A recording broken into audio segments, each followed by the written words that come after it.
Just don't want to be here any longer than you have to. I will call the meeting to order. Roll call, please. Here. Here. Mr. Pendry? Here. Mr. Diesel? Here. And Mr.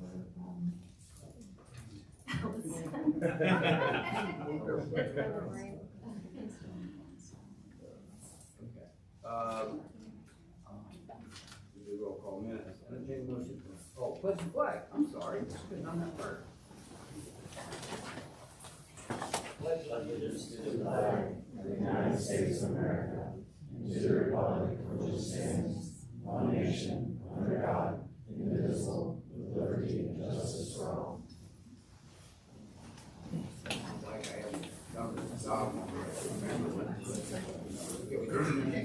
Communication. Oh, minutes. You start. I did start the minutes. Entertain a motion for the minutes of the last meeting. So moved. Is there a second? All those in favor, please say aye. Aye. Opposed? All right, that passes. So we're down to visitors and communications, introduction of the police canine. Is there a dog with a gun and a bullet?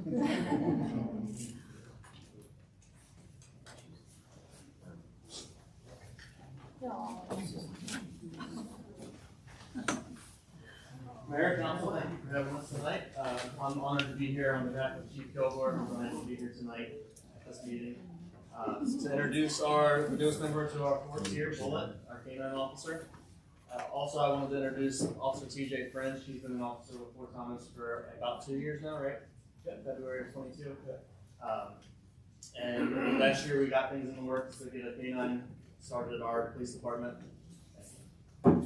And in that, TJ really stepped up and took the reins and researched everything that's needed to have a canine. Went out and helped to secure funding, which we've also got some guests in the audience today as well. Bullet was donated by the Haverkamp Foundation. Is Nancy Haverkamp here? Nancy, thank you. Sorry, I didn't get a chance to meet you before the meeting, but the Haverkamp Foundation does great work. They've donated over 100 dogs from the last that I was able to see, and various different departments throughout the area. And they just, dogs, equipment, everything. So they're doing a great job honoring their son's memory there. And then also the Zollners, John and Tammy Zollner, they were the sponsors for Bullet.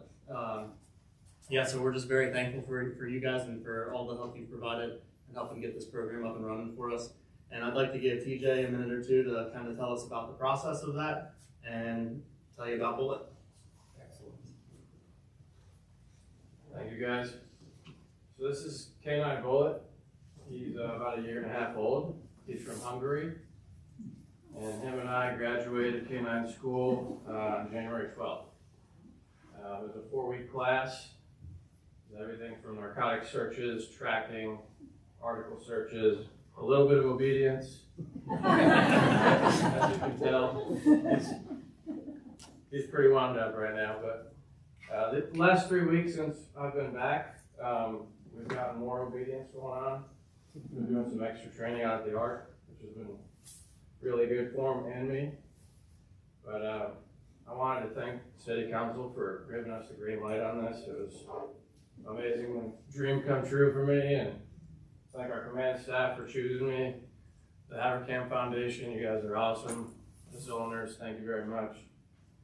And couldn't be happier to be out with them. We're both very excited, as you can tell. It's been great so far, even just some of the community engagement we've been able to have. We had two different meet and greets with community members. What's that? Oh, sorry. We had 2 different meet and greets with community members. We had about 30 or so people come out on 2 different dates and get to meet Bullet and see a demonstration where he located some drugs that I had hid in the council chambers here. He did a great job both times. And also, even just getting involved with like an impromptu birthday party for I think a 4-year-old that was battling leukemia. He was able to get out and meet with that 4-year-old, and I think that made 4-year-olds day. So it was great. So we're very thankful. Is there anything that you all would like to say as our guests here? Well, We're very proud and honored to be able to partner with Fort Thomas Police and excited for everything that Canine Bullet will be able to accomplish. He was our 106th canine, and we're in our 19th year. We funded over $1 million of equipment and canines training. We couldn't be so successful without the support of the folks like Tammy and John Zollner, and we're very grateful for their donation and making it possible to fund Canine Bullet. We also have a lot of events that we Why sponsor. don't you come up to the microphone so that people that are watching on TV can hear you? I have presentations from the foundation, so go ahead. Tell us all about it. So our biggest annual event is Matt's 5K Pursuit. It's at Spring Grove Cemetery. It's every April. We're in our 19th year, and we'd love it if we could get folks at Fort Thomas here to come out and support. It's a good walk or run if you're a runner, or just fun to come out and see all the dogs. We typically have over 50 canine teams present. We do a demonstration. We've had helicopters drop in canine teams. So it's a nice event and a way to see what we've done and what our purpose is. Thank you so much. We're excited.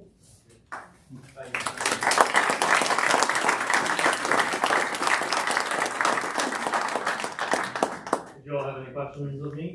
I have a question for you. First of all, for those of you who haven't been to Spring Grove Cemetery, this would be a great excuse to go over there and check it out. It is absolutely fantastic, beautiful, extremely old, and it's just great to go check out. It's a piece of history here in Cincinnati for sure. Bullet, I noticed the spelling was a little different on bullet. Can we explain exactly what that is? I'm assuming, so I don't want to just assume, but it's not obviously for the firearm, I don't believe, is it? Or a little bit of both? Your assumptions are probably correct. It is spelled like the bourbon, Yeah. the bourbon distillery. And that was our, we were at the distillery when we came up with it. It's So. perfect. I think it's perfect, and I tell you what, I can't think I can speak for everyone on council. I think everyone here has a dog or has a dog. So we are all definitely canine people at heart. At least I know I am. Then I've seen the dogs everywhere. Anything we can do for the police or the fire department, we can't do enough for you guys. So I hope this brings as much joy to you guys and the public as it does. It was great. Thank you. Thank you. Yes, you all are doing a great job. Thank you all so much for the support of the K9 unit. I did notice, kind of moving around quite a bit until she went to take a picture. Did you notice that he's perfectly still for a picture? So that's your hint. Just get your phone and go like this and watch him just sit still. You guys think you have another question? What kind of dog?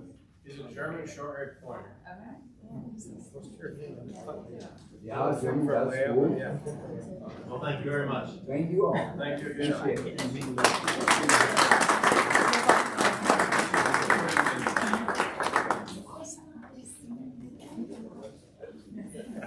It's Fritos. Yeah, smart putting that in there with everything else. Everybody can carry a bag of Fritos around. Yeah. That was pretty funny. It's good timing on your part. All right, we'll continue with visitors and communications. The first person.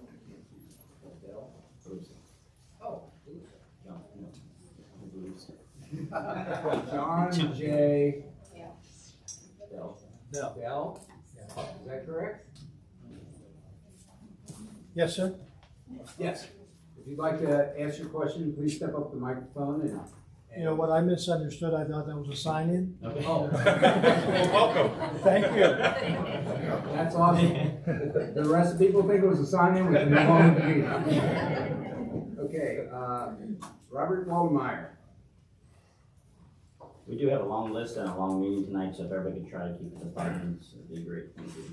Good evening, Council, Mayor. I'm still having problems down at my house at Elsmar. We addressed the issue in an email back and forth with Matt. and the council, the neighbor next door, they're discharging some kind of wastewater into the street. Happens a couple times a day. I'm not sure what the heck it is. It hasn't rained in probably over a week now. We still have this puddle. It runs all the way, I mean, it is being shot out into the street 4 or 5 feet from the discharge, the drains, downspout discharge, and it is definitely not coming from rainwater. This is one you think might be from like a washing machine or something? Is that Yeah, we right? don't know if they got a wash machine or maybe a vanity or something in the basement that they're pumping, but this thing's linked up to the underground downspout laterals, Okay. and then it's just pumping right into the street. If you drive down, you'll see there's a big stain like a bathtub ring out in front of on the asphalt. And I know we tried to get it, I think a citation was issued. I'm just trying to follow up because, you know, you come home every night, you have to drive through it. It tracks into the driveway. My grandkids can't play nearby it because we're not sure what the heck this guy is.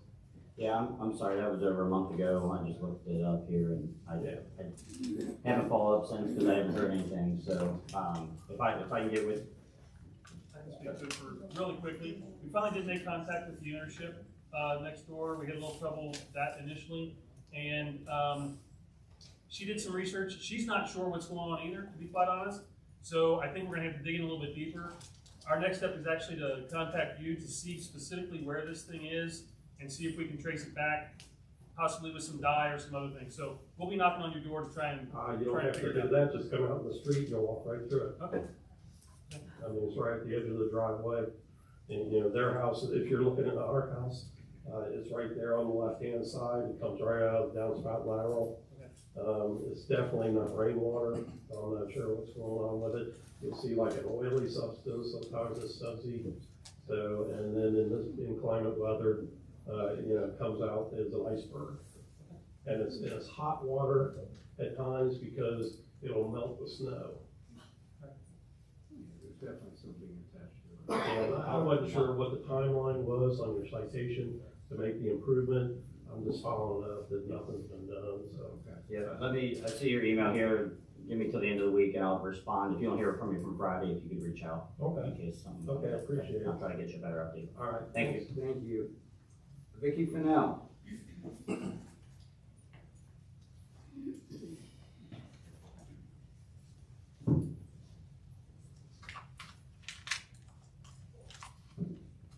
Hi, I'm just here to cheerlead a little bit and make some comments. Yeah, I want to thank all of you for being on city council. I have so much respect for anybody that's on a council, a board, a committee, our city attorney. You are doing this because you love this community.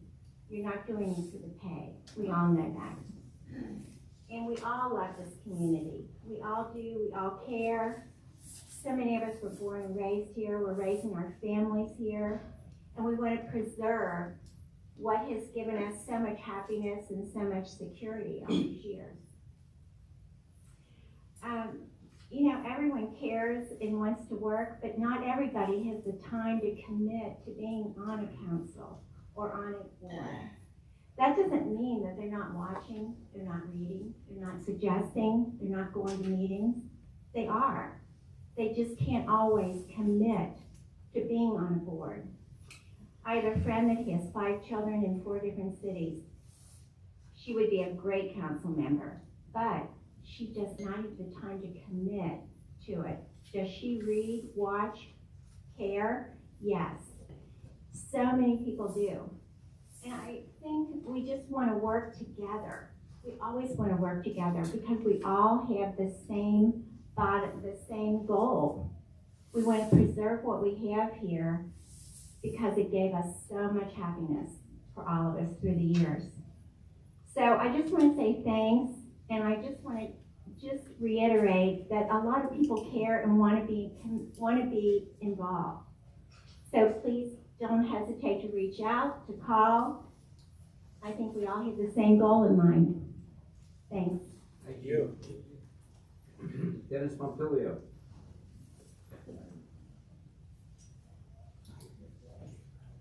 Good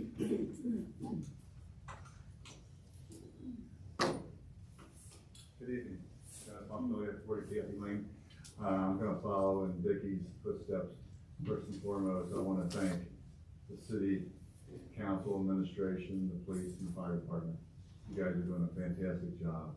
I mean, I was very impressed going from the 4th of July events to the Halloween activities and the Christmas walk and so forth. And I think that's represents what the city of Fort Thomas is all about. It's a great community, and it's got that bedroom feel that we're a strong and united community, and we hopefully we'll keep it that way. I've been here for so many years, raised my children, get my grandchildren here, and I just hope that we can maintain that same strong and united community for their future. I also know that you all are going to be discussing the new zoning ordinances and so forth. I don't know if you're going to be voting on it and everything like that. I did see a draft of it, and of course my reading and comprehensive abilities are not the greatest. I read it. I didn't totally understand it. It's kind of like you need a guidance to get through it all and understand it all, and it refers from one section to the other. I don't know if the council has had a chance to read it through. If you have, I'm not too sure if you understood it, but anyway, before we make any major changes to the comprehensive zoning changes that might be considered, I hope that you all take the time in consideration of making what's best for the city, not just make changes, but to continue what we have and the history that we have, going, from the schools, and like I said, the fire and the police department. And I know people were talking about density, maybe increasing density. I'm not too sure we need that.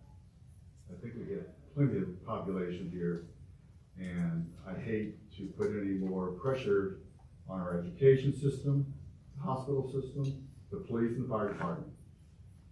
So I just ask you to take your time and make sure that what you're looking at is in the best interest of the citizens. Thank you. Thank you. The next person, 26 Hawthorne. That's Sorry. me. I signed in quickly after that. Yes, you did.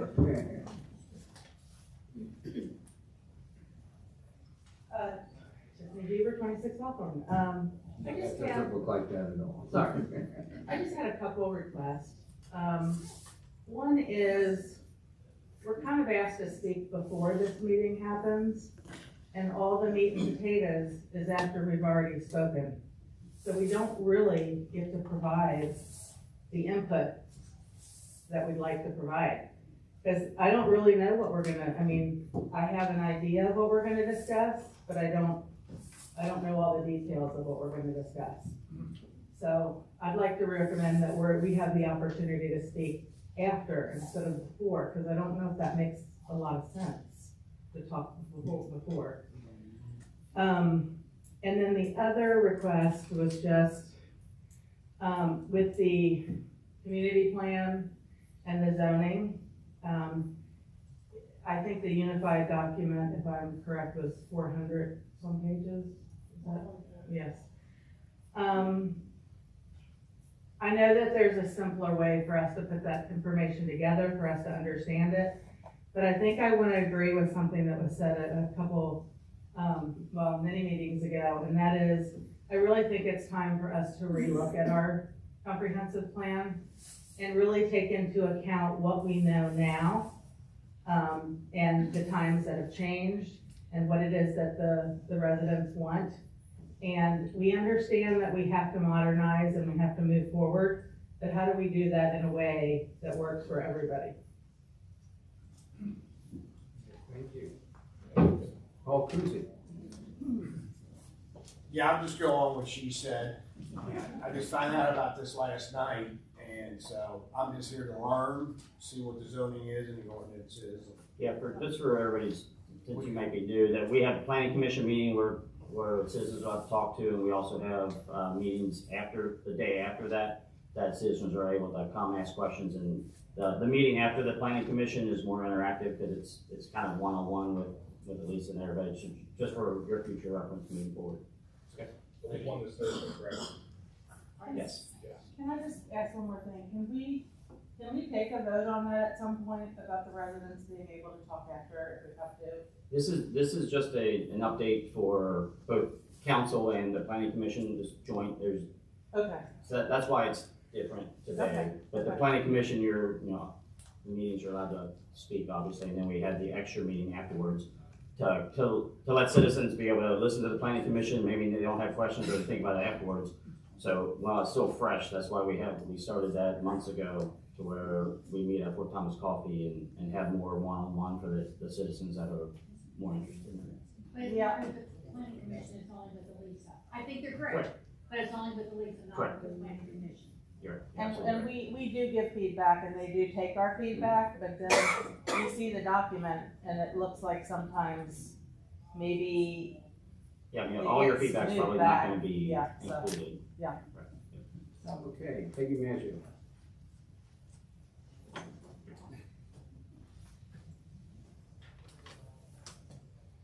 Good evening. Just very briefly, believe it or not, I'd like to talk to you all tonight because I know I've emailed everybody here. I hope Planning Commission got the emails today.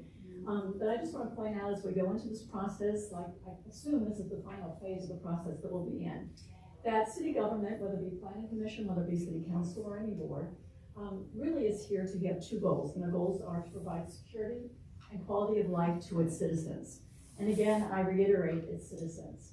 When we get into something as big and complex as these binders are, a lot of moving parts come into play. Some of those moving parts are, first and foremost, in my opinion, since I am a citizen who lives here, that the citizens who actually live here should be first and foremost. What they want, what they've bought into, and what they've come to expect. Number two, we have the developers. That's another moving part, and I think that moving part is probably pretty front and center from what I can see in the adoption of the current comprehensive plan.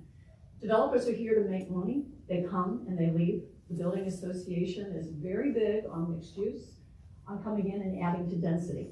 So I just want to point out that that's always a factor that we have to keep in consideration. Not the citizens, not the people who actually live here, but people who are coming to make money. We have the business owners, and we love our businesses here in Fort Thomas. We have great businesses, and I'm number one on trying to support local. Shout out to Marine Line, who has the best oysters that I've tasted in a long, long time. But the business owners, at least some of the business owners, may tend to want to have increased density in our business districts. I don't blame them. If I'm a business owner, I'm here not only to serve the citizens of Fort Thomas, but also to make money. But I want to point out that those goals may contravene the goals of citizens. As I've talked to you all before, I live down the street from the CBD. One of my greatest joys is coming out at 3 o'clock and seeing the Moyer kids go this way and the Highland kids come this way. I grew up here in Fort Thomas. I had the freedom to ride my bike each and every day. My parents didn't care where we were, as long as we were in by dinner time. I would ask you to preserve that. And to when you're thinking about increasing density, whether you're thinking about adding 2 stories or 3 stories downtown, please keep that in mind. The future for the children of Fort Thomas and for the citizens who live here. Finally, a factor that I think we do see in the comprehensive plan are folks who have moved here, perhaps for our school system, perhaps for proximity to downtown Cincinnati, but who really want an urban environment. I sent you all direct quotes from our comprehensive plan with the goals of the comprehensive plan. Nowhere do I see an urban environment. I see bedroom community, I see small town atmosphere, I see a sense of place that is created by the scope and structure of our buildings, all of which should be preserved by our design review guidelines. I am asking you, when you take a look at this code, to make sure that we don't gut our design review guidelines. Forget who we are, forget where we came from, forget our historic preservation.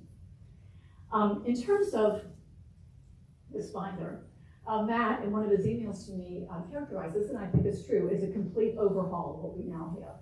The current ordinance that we have, according to Matt, will be done away with, and we'll have a brand new ordinance.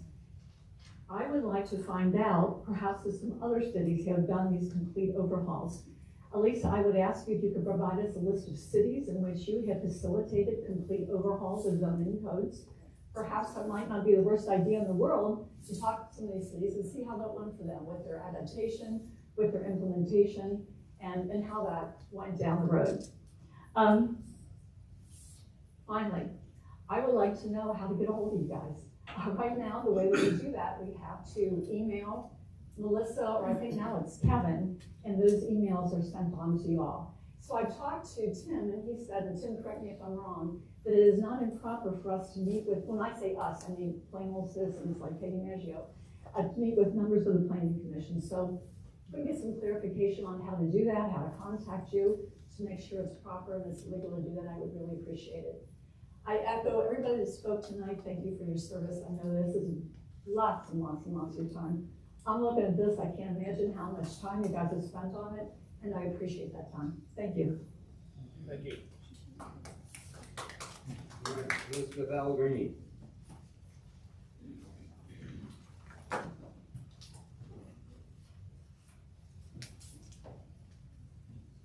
Elizabeth Allegrini, 45 Lockwood Place. I just have a couple of questions. I was wondering what the status is of getting the meetings videoed besides council meetings, so that they can be watched. We were told that that was going to happen, and if it's not going to happen anytime soon, I would like for the council to please make a recommendation or vote something to pay the person who has been showing up to video all these meetings, so that we, the citizens, are able to watch them.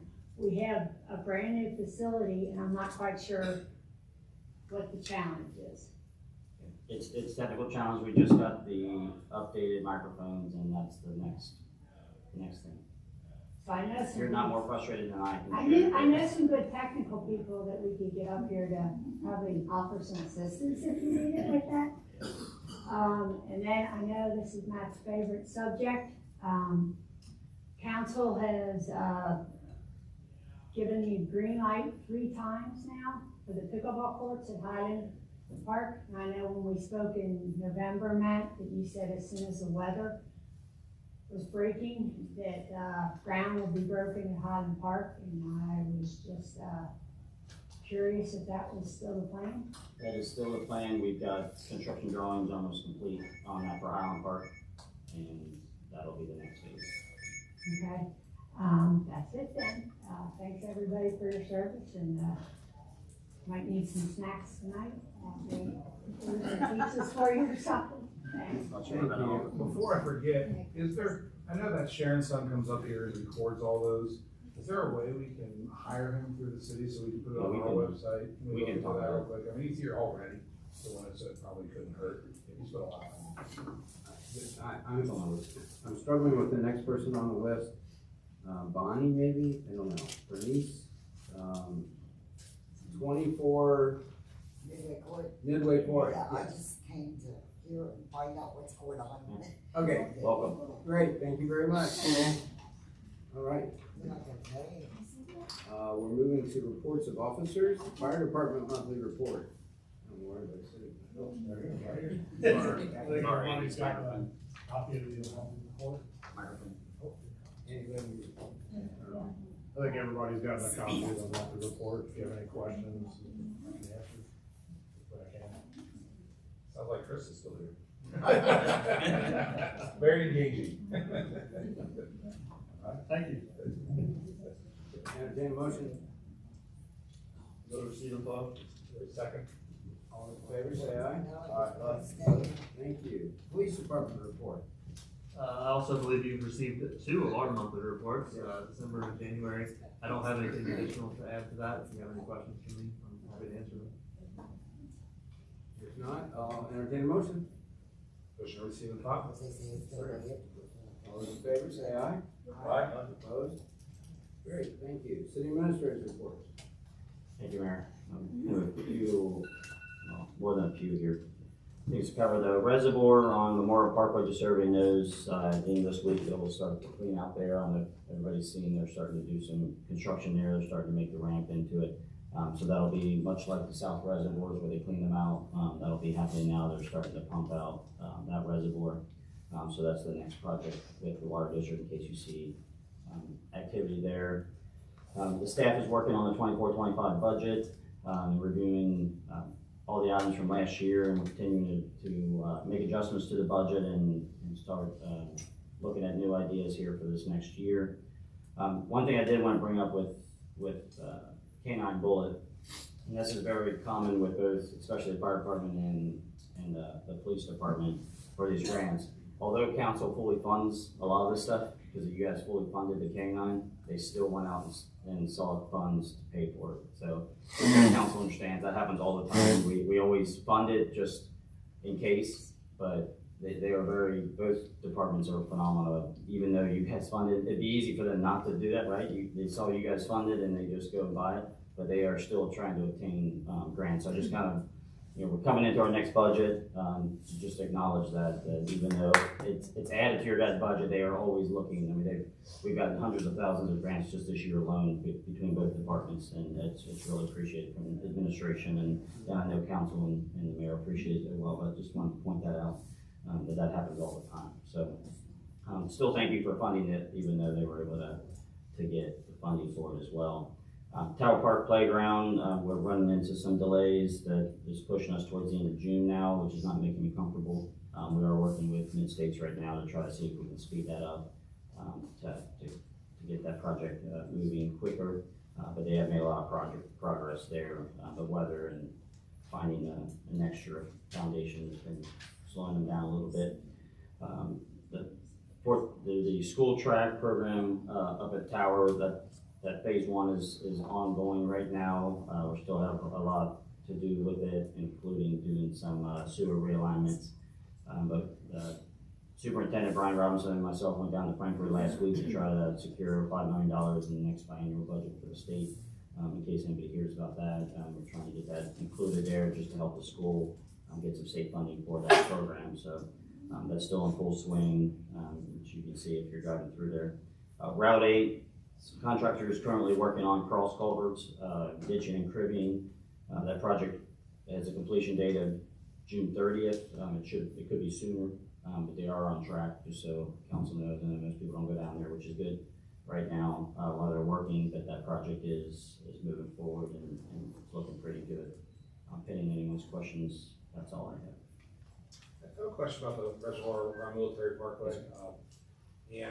I know it's not ours, but I know there has always been discussion about opening it back up.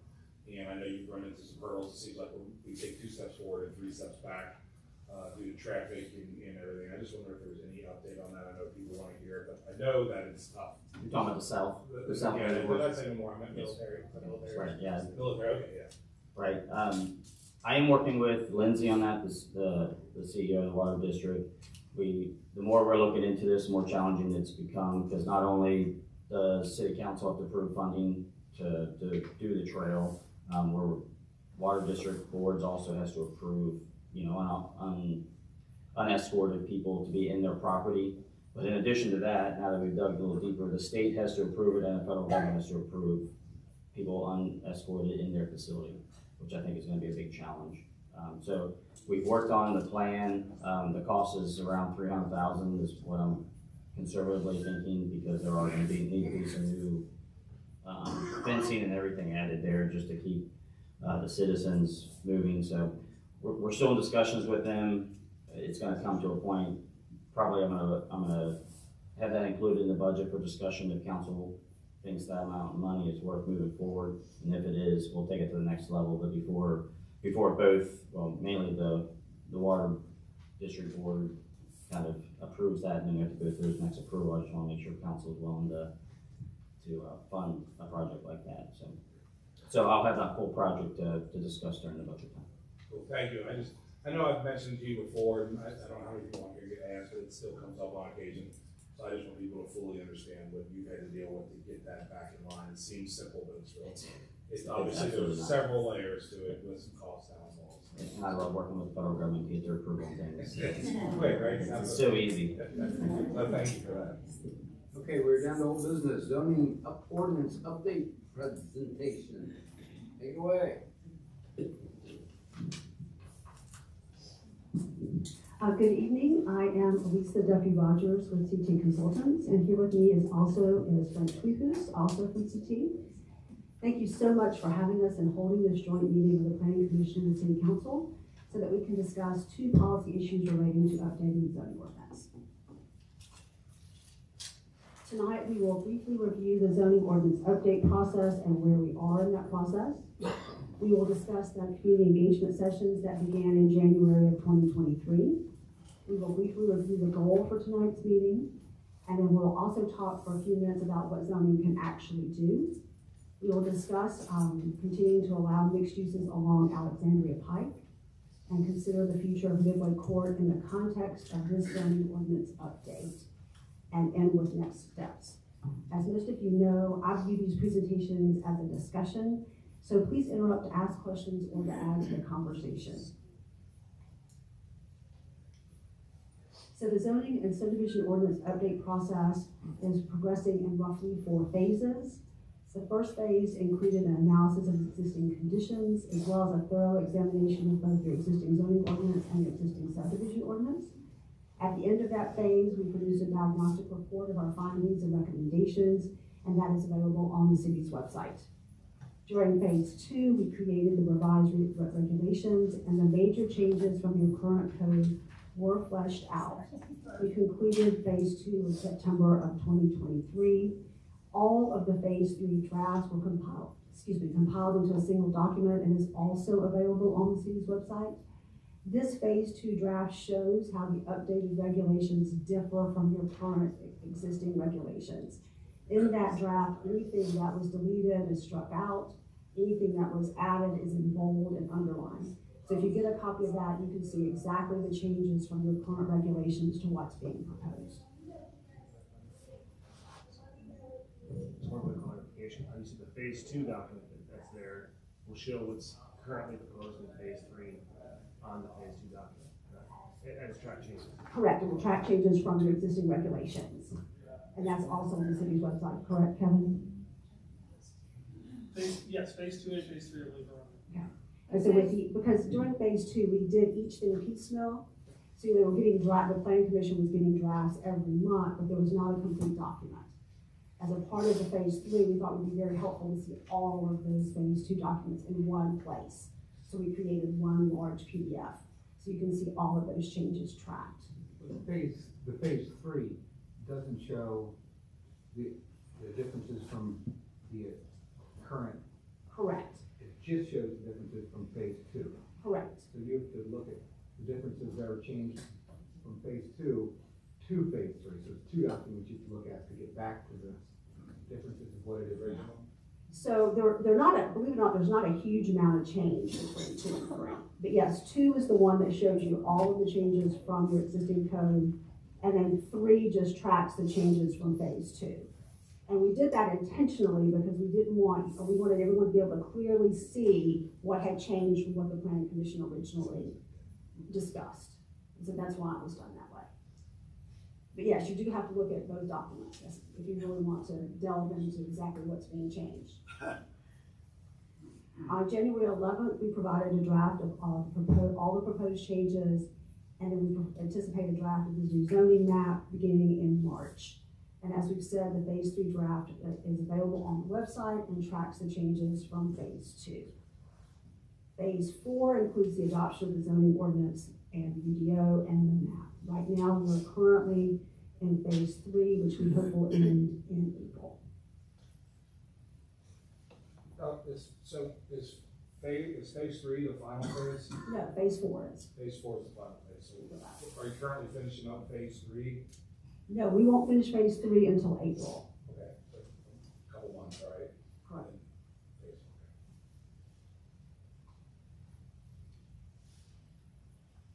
The schedule for the Planning Commission during phase 3 includes the Commission considering Article 5 tomorrow night of UDO. Article 5 are the regulations applicable to all districts. And those are things like signs, parking, landscaping, and buffering. And then on March 19th and 20th, the Planning Commission will be discussing the draft zoning districts. And if needed, we'll have a final meeting in April to wrap up any issues that are outstanding from phase 3. Will there be a discussion during phase 3 on Article 1? So we did that last month. And Article 1 was the administration chapters. So that's, as well as the definitions. So that's completely done, that's behind us now. That is And we'll behind move forward to phase 4. No, Article 1 was the article in the video that has all the administration chapters in it. Yeah. And then tomorrow night, we will do phase 5, which is the regulations applicable to all districts. In March, we'll do the zoning districts, and then in April, we'll wrap up. So in April, when we're wrapping up, Article 1 has already been wrapped up. Correct, there was nothing from Article 1 that the Planning Commission needs to discuss. If the Planning Commission or y'all want to discuss something in terms of those administration chapters, and administration is things like development plan review, rezonings, 50 pages of definitions, those kinds of things. Article 1 was just solely about administrating the code. And Elisa, I know you'll have a planning commission meeting tomorrow, correct? Yes, sir. And then we have opportunity for the community and for council for coffee and conversation on Thursday. Correct. Which I would encourage everyone. I think most of you have probably attended those. Those are really beneficial, particularly for council, I feel like, because we get some time one-on-one with Kevin and Elisa to dig in, ask questions.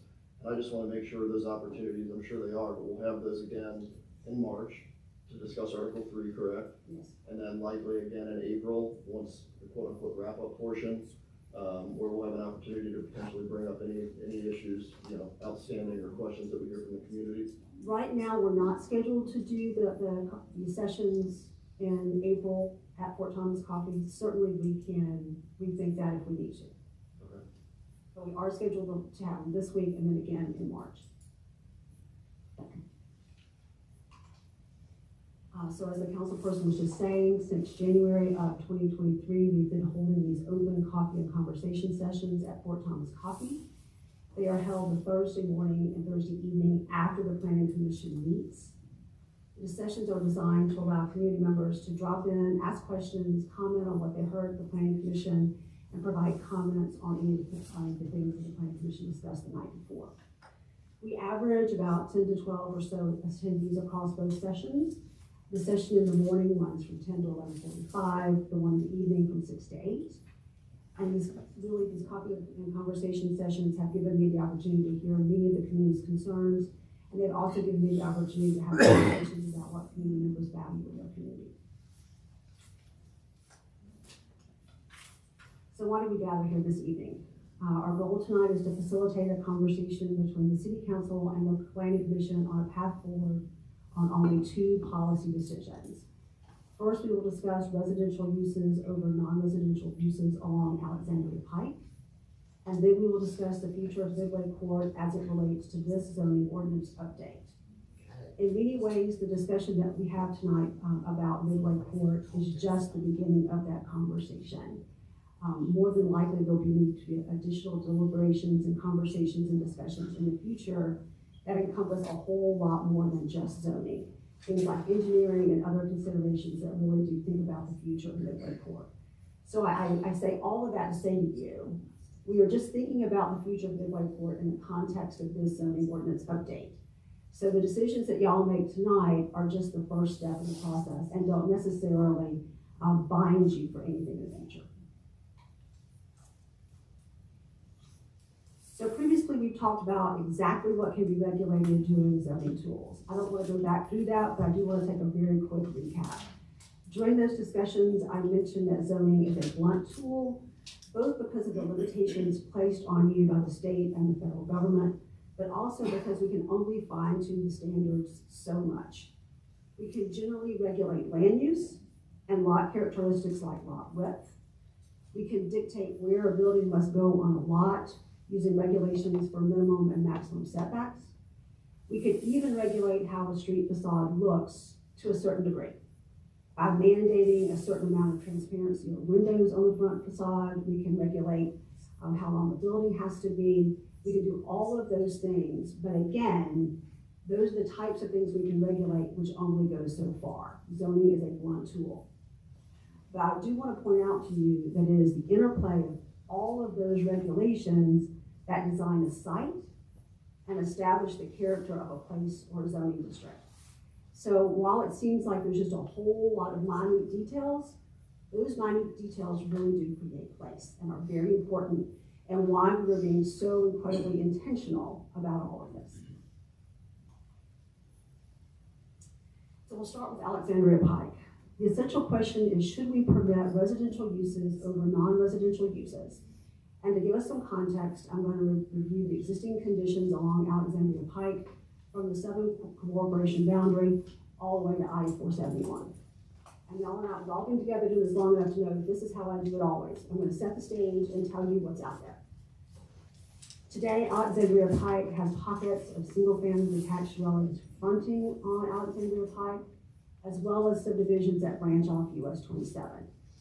No zoning district map changes are being proposed for those homes as a part of the zoning ordinance update. So if it's zoned R1C today, it's going to be zoned R1C at the end of this. So nothing about those residential uses are changing. Interspersed between these pockets of single-family detached dwellings are non-residential nodes with uses as diverse as office space and retail. There are also several institutional uses on Pike, including schools and churches. There are essentially 3 separate non-residential nodes along Alexandria Pike.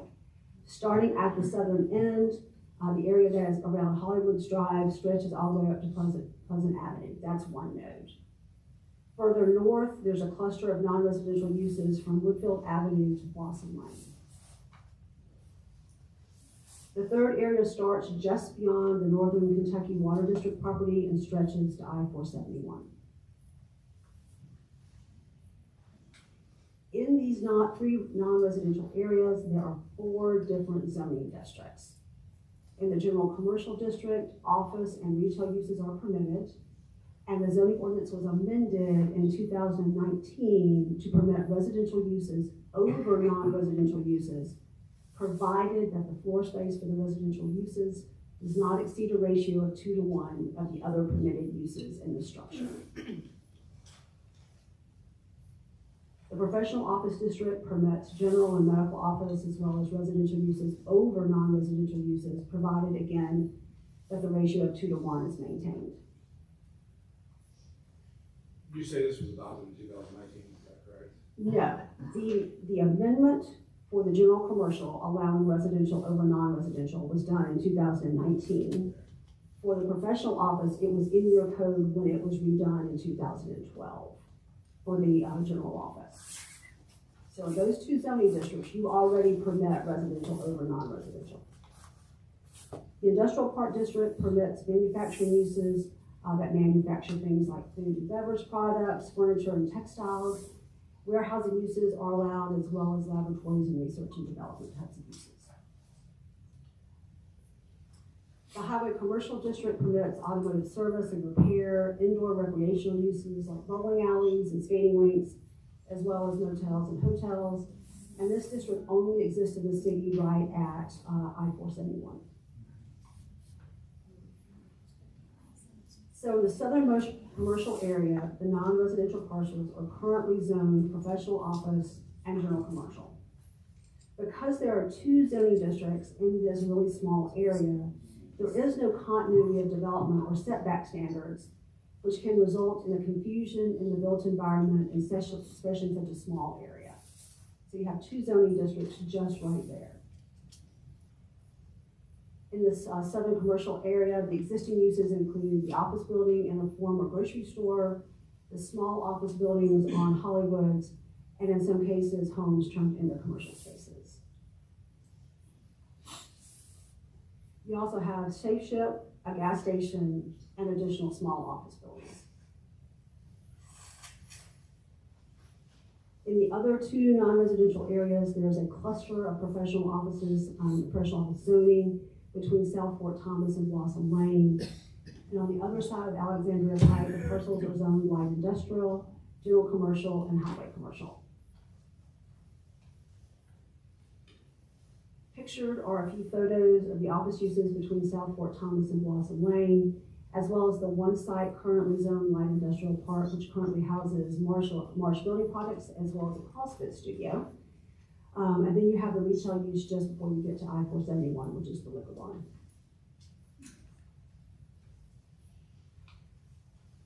Before we move on to the proposed zoning for this area as it's currently in the phase 3 draft, do you have any questions about existing conditions, about what's out there? I've got a question, just for clarification. So on a couple of zones towards the south end that allow both some sort of commercial as well as residential over non-residential, can you just explain kind of what that means, residential over non-residential, and how those play with when you can allow, you know, a commercial building or an office building as well as quote unquote residential over non-residential? I'm not sure I understand the question. And a couple, 3 or 4 slides ago, there's, you know, I don't remember which zone, but it's towards the south end, there are 2 of them. Yeah, if you don't mind, sorry. Yeah, so here, the professional office, which is the PO, and the GC, permitted by right today, you can have residential uses over non-residential. So that would be like a first floor office and a second and third floor of dwelling units above. You answered my question. Okay. One height, right, correct? Essentially, yeah. Not necessarily, you know, that scale, but that is in terms of use, yes. Is that what they consider form-based code? No. Nothing that we're talking about here in this situation is form-based code. So GC and PO are already allowed to be business bottom residential. Correct, and that can be, in terms of your existing ordinance and as it's currently drafted, it can be office, it can be retail, it can be restaurant, anything on that first floor. And that could be general office, medical office, any of those kinds of things. And I keep saying non-residential because it's repetitive to keep saying, you know, all of those other types of uses. But non-residential means anything you don't live in as a use. Lisa, I do have a question. If you're proposing. This isn't time for questions. Oh, she said it was before. Question please. I have a quick question. Like Alexandria Park, like you just mentioned, there's the, forgive me, I don't know the communities well enough south there, but the communities outside of Fort Thomas, how are we supposed to consider the current uses of those things that are adjacent to, our community? You know what I mean? So that would, in those areas that you just mentioned, right there. Yeah. Right. Truthfully, we have not given a whole lot of thought about the interplay right there at the southern end of town in terms of what happens next door. We can certainly do that. And do we know what uses they're currently? So across the street where it says St. Stephen's, that's a cemetery. Okay.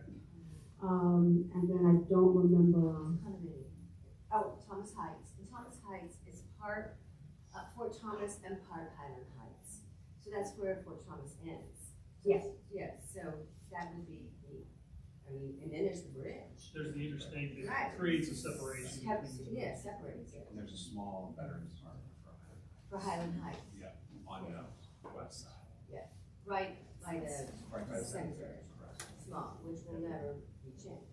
Right, which is Highland Heights. Correct. Not a Fort Thomas. That's correct. And similarly, near, I guess that's the liquor barn now? I guess right, but across the street is Southgate. It's Southgate, and that is the new development for the Beverly Hills Memorial. So those are the 2 places I consider. And the across the street, yes. It's kind of unusual there too, I think, right? You go down Krause, that turns into a different city. And then Thomas Heights, as Ben was saying, the side closest to 275 is Fort Thomas, and the side inside is You're right. Highland Heights, which is closest to us. Right. It's a great odd part. It is odd that everything, for lack of a better way of saying it, on the left-hand side across from where it says IP is in Southgate. So we are, by definition, we are only creating a place on the east side, because the west side is somewhere else. So for consideration, there's no location where we would actually have a residential use next to a non-residential use. We'll make a decision tonight, correct? So there'd be all either a cemetery or a commercial building or whatever. It's just that my only concern is putting something non-residential, commercial, industrial next to homes. Right, correct. Thomas Heights is a multi-family residential development that borders against professional office and art.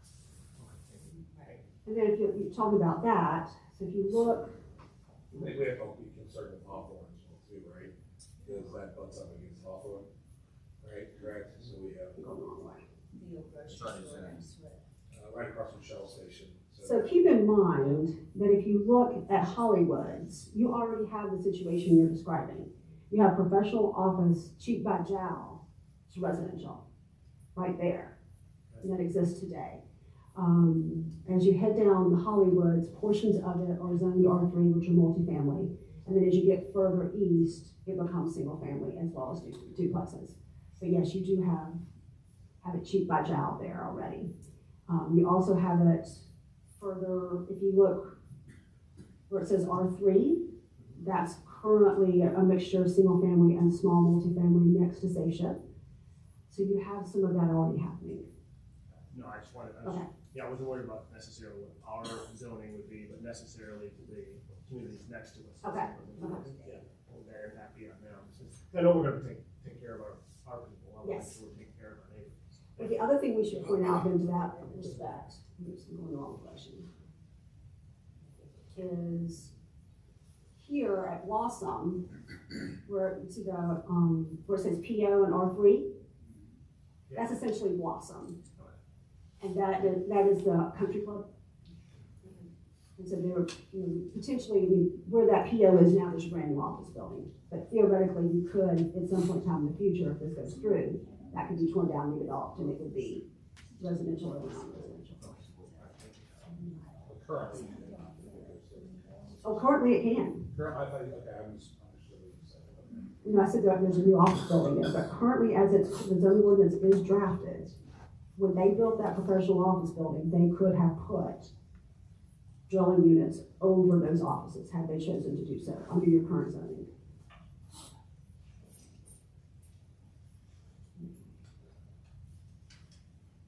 So we are proposing to create the Alexandria Pike Mixed Use District, which will replace the 4 zoning districts that we were just talking about. The new Alexandria Pike Mixed Use is place-based and is designed for Alexandria Pike rather than being a use district that applies in many different contexts across the city. So all the 4 districts that we just talked about, this, if y'all choose to make the decision of creating the Alexandria Pike Mixed Use District, go away.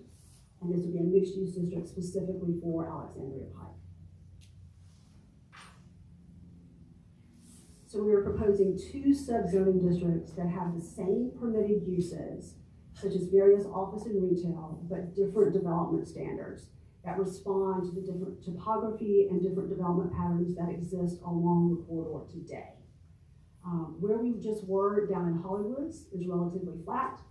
As you head back up toward I-471, you get some change in topography. So therefore, the Planning Commission, when we talked about this during phase 2, wanted to have 2 subzones in this district. So the first subzone is shown on the screen, and it runs from Woodfield Avenue to I-471. The second subzoning district runs from Pleasant Avenue to the city's southern boundary at Hollywoods Drive. In this subzoning district, the placement of the buildings on the parcel is more tightly controlled by the development standards and the setback standards, and parking is prohibited between the buildings and Alexandria Pike. That is not the case in that northern portion. Plus, any new buildings or substantial renovations in this subzoning district will be subject to the design standards that require the buildings to be oriented toward Alexandria Pike with entrances and transparent windows.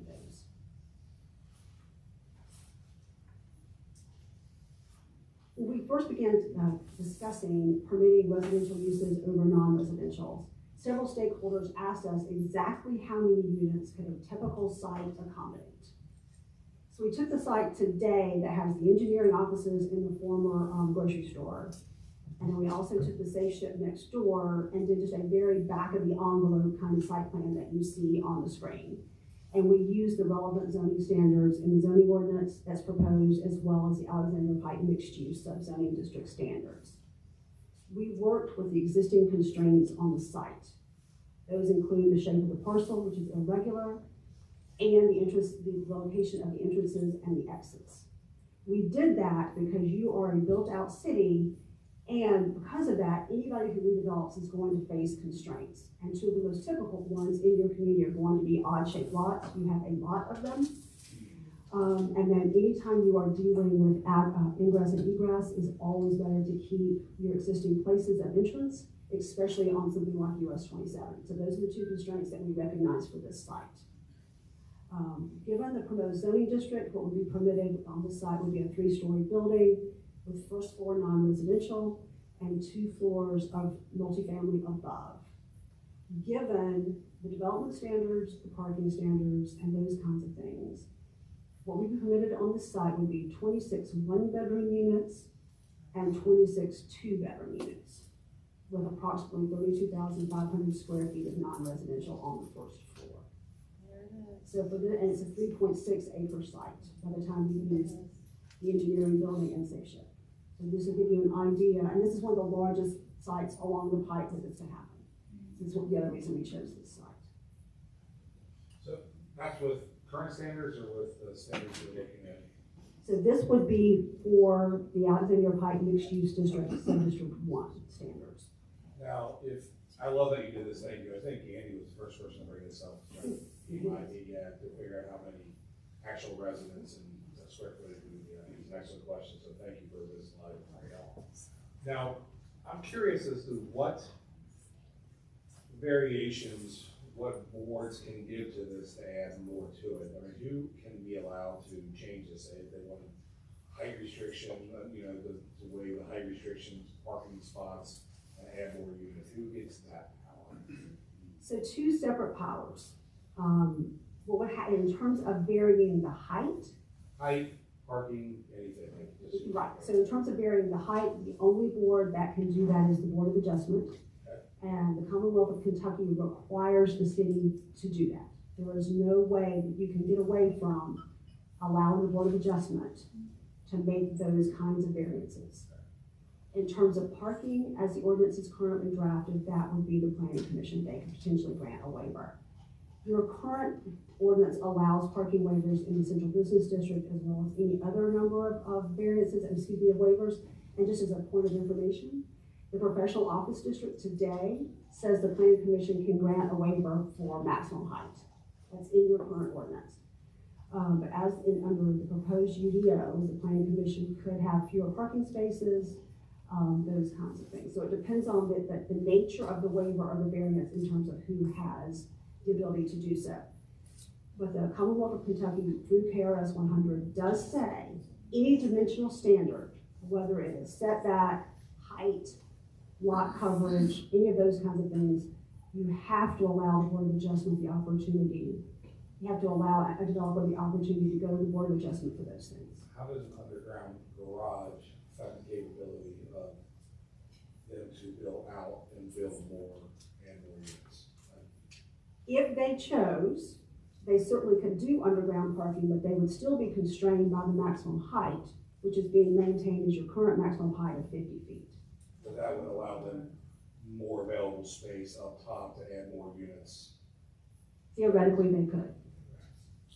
Could you go back a couple slides where you had multiple sections of that saying, and so is there a different way to zone this to where it could restrict the size? Restrict the size of what? Where in the examples you showed, there was 3 buildings with a lot of parking spots. Did you either split up one of those zones or change the zone where it would restrict what somebody could build there? You mean restrict use, restrict number of units? Yeah, yes. Okay, so you can do a number of things. You can restrict the number of units that you can have for using density. On this site, this is roughly 14.5 dwelling units per acre, currently there. So you could do a different density requirement. You could change the height requirement.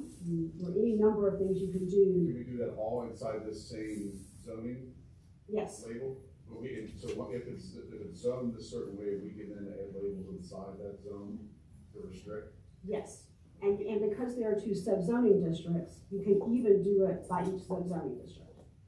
So you could have one set of standards for the north end and a different set of standards. When I say standards, I mean setbacks, height, those kinds of things for the southern end of town. It would be like R1C, R1B. Correct.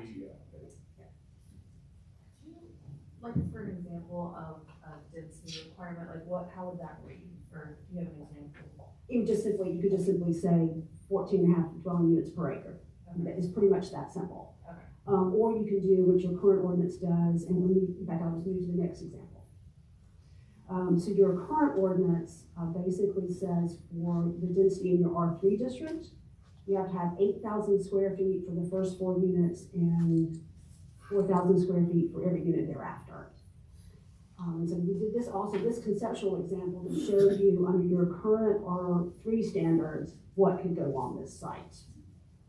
And so at this point, if we did that, you could have 41 units spread over 3 floors based upon that density requirements that you currently have. So that's one of the. What was the previous one? 52. Well, this is current, and the other one is proposed.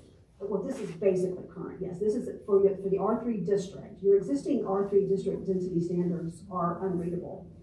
What are the density restrictions on the current PO? So the current PO, the only density standard is you cannot have more than 2 floors of non-residential over 1 floor of non-residential. So But it it's a 2 to doesn't have 1. to be an amount, so it's just how many? No, there's no density requirement at all. It's just a 2 to 1 ratio. You could have, So you could have a whole bunch of efficiencies. you could, under your current standards. Yeah. Which is why the recommendation to create a special zone, so we can get some limits. We can put all kinds of limits on it, yes. Go ahead, Ben. I'm just saying, the PO actually allows for 6 stories. It does, but I don't know how you would do that. Given your, it says 6 stories or 50 feet. Yes. So. Yeah, that's.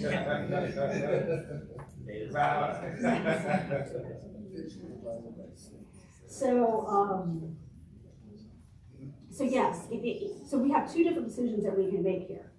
We can make a decision of use, non-resident, residential over non-residential, but if you have concerns about the amount of intensity on the site, we can limit it by density, by dwelling units per acre or any other way.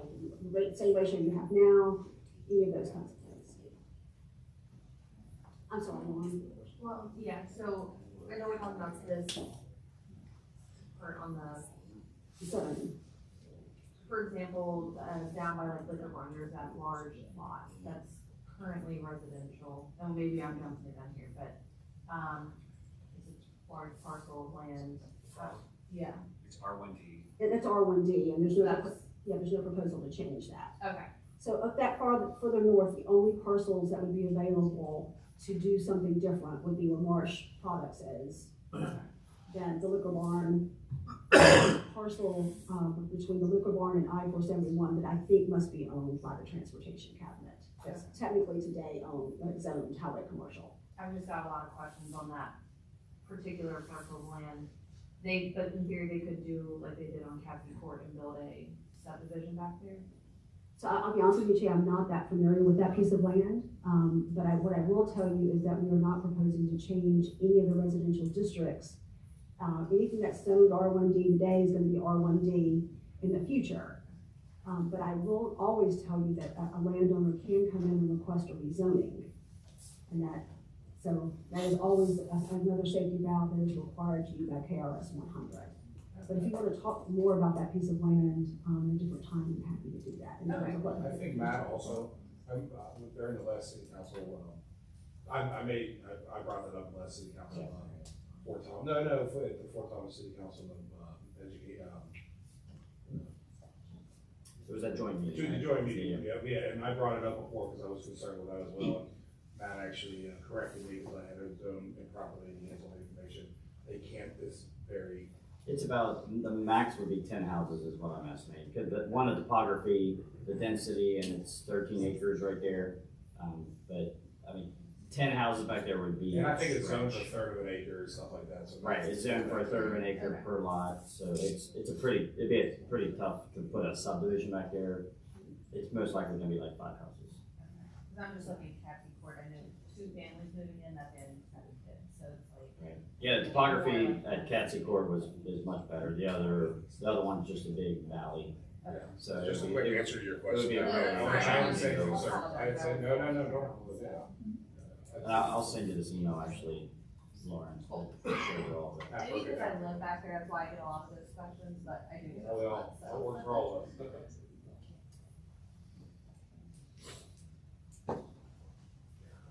Lauren, is there anything else that you wanted to? Is there anything else you want to ask? Okay. So then again, moving on to this, just to give you a point of reference, this would be a conceptual development under the R3 multifamily district. And again, this would be 41 units on the same site.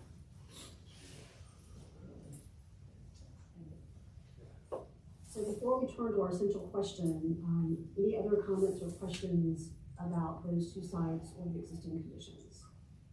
If you could just help me real quick, just briefly, 2 examples. One was 41 units and then one was 52. Right. Just thank you. We haven't discussed anything between, basically Hawthorne and Woodfield yet, have we? It stays, you mean in terms of? So there's a lot of very long yards, between, what's the street there next to the Shell Station, what was that again? And all the way down to, Woodfield on the right-hand side, does that stay the same? So anything that is not orange would stay exactly what it is today. Well, okay, so I don't know what direction it is, Woodfield to 275. Nothing between Pleasant and Woodfield. Yeah, nothing between Pleasant and Woodfield changes. That's why there's not a slide for it. Okay, well, I just didn't know, I didn't see it, but it's kind of hard to follow a little bit, so I just want to make sure that they're just long lots combining them, I was concerned. So again, whatever the zoning is today is what it's going to be tomorrow, which doesn't preclude change, right? Someone could come in and. The request, yeah, sure, of course, yeah. Or if Everything's subject to a vote, basically, is. Not necessarily. I mean, if it's so it's zoned R1C, someone could come in, buy them, tear them down, and build homes, and that wouldn't require any authority from you at all. No, I'm not saying that, I'm saying everything can be changed. If we want to rezone something, if Board of Adjustments was making plans and everything, something could change if so many people approve it. Basically, yes, you can always change zoning. You always have that authority.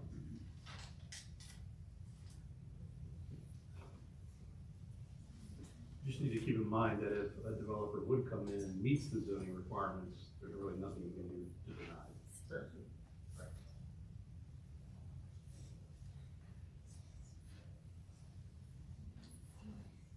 So now that we have examined the existing conditions, talked about these 2 back of the envelope examples, we're going to be asking this essential question.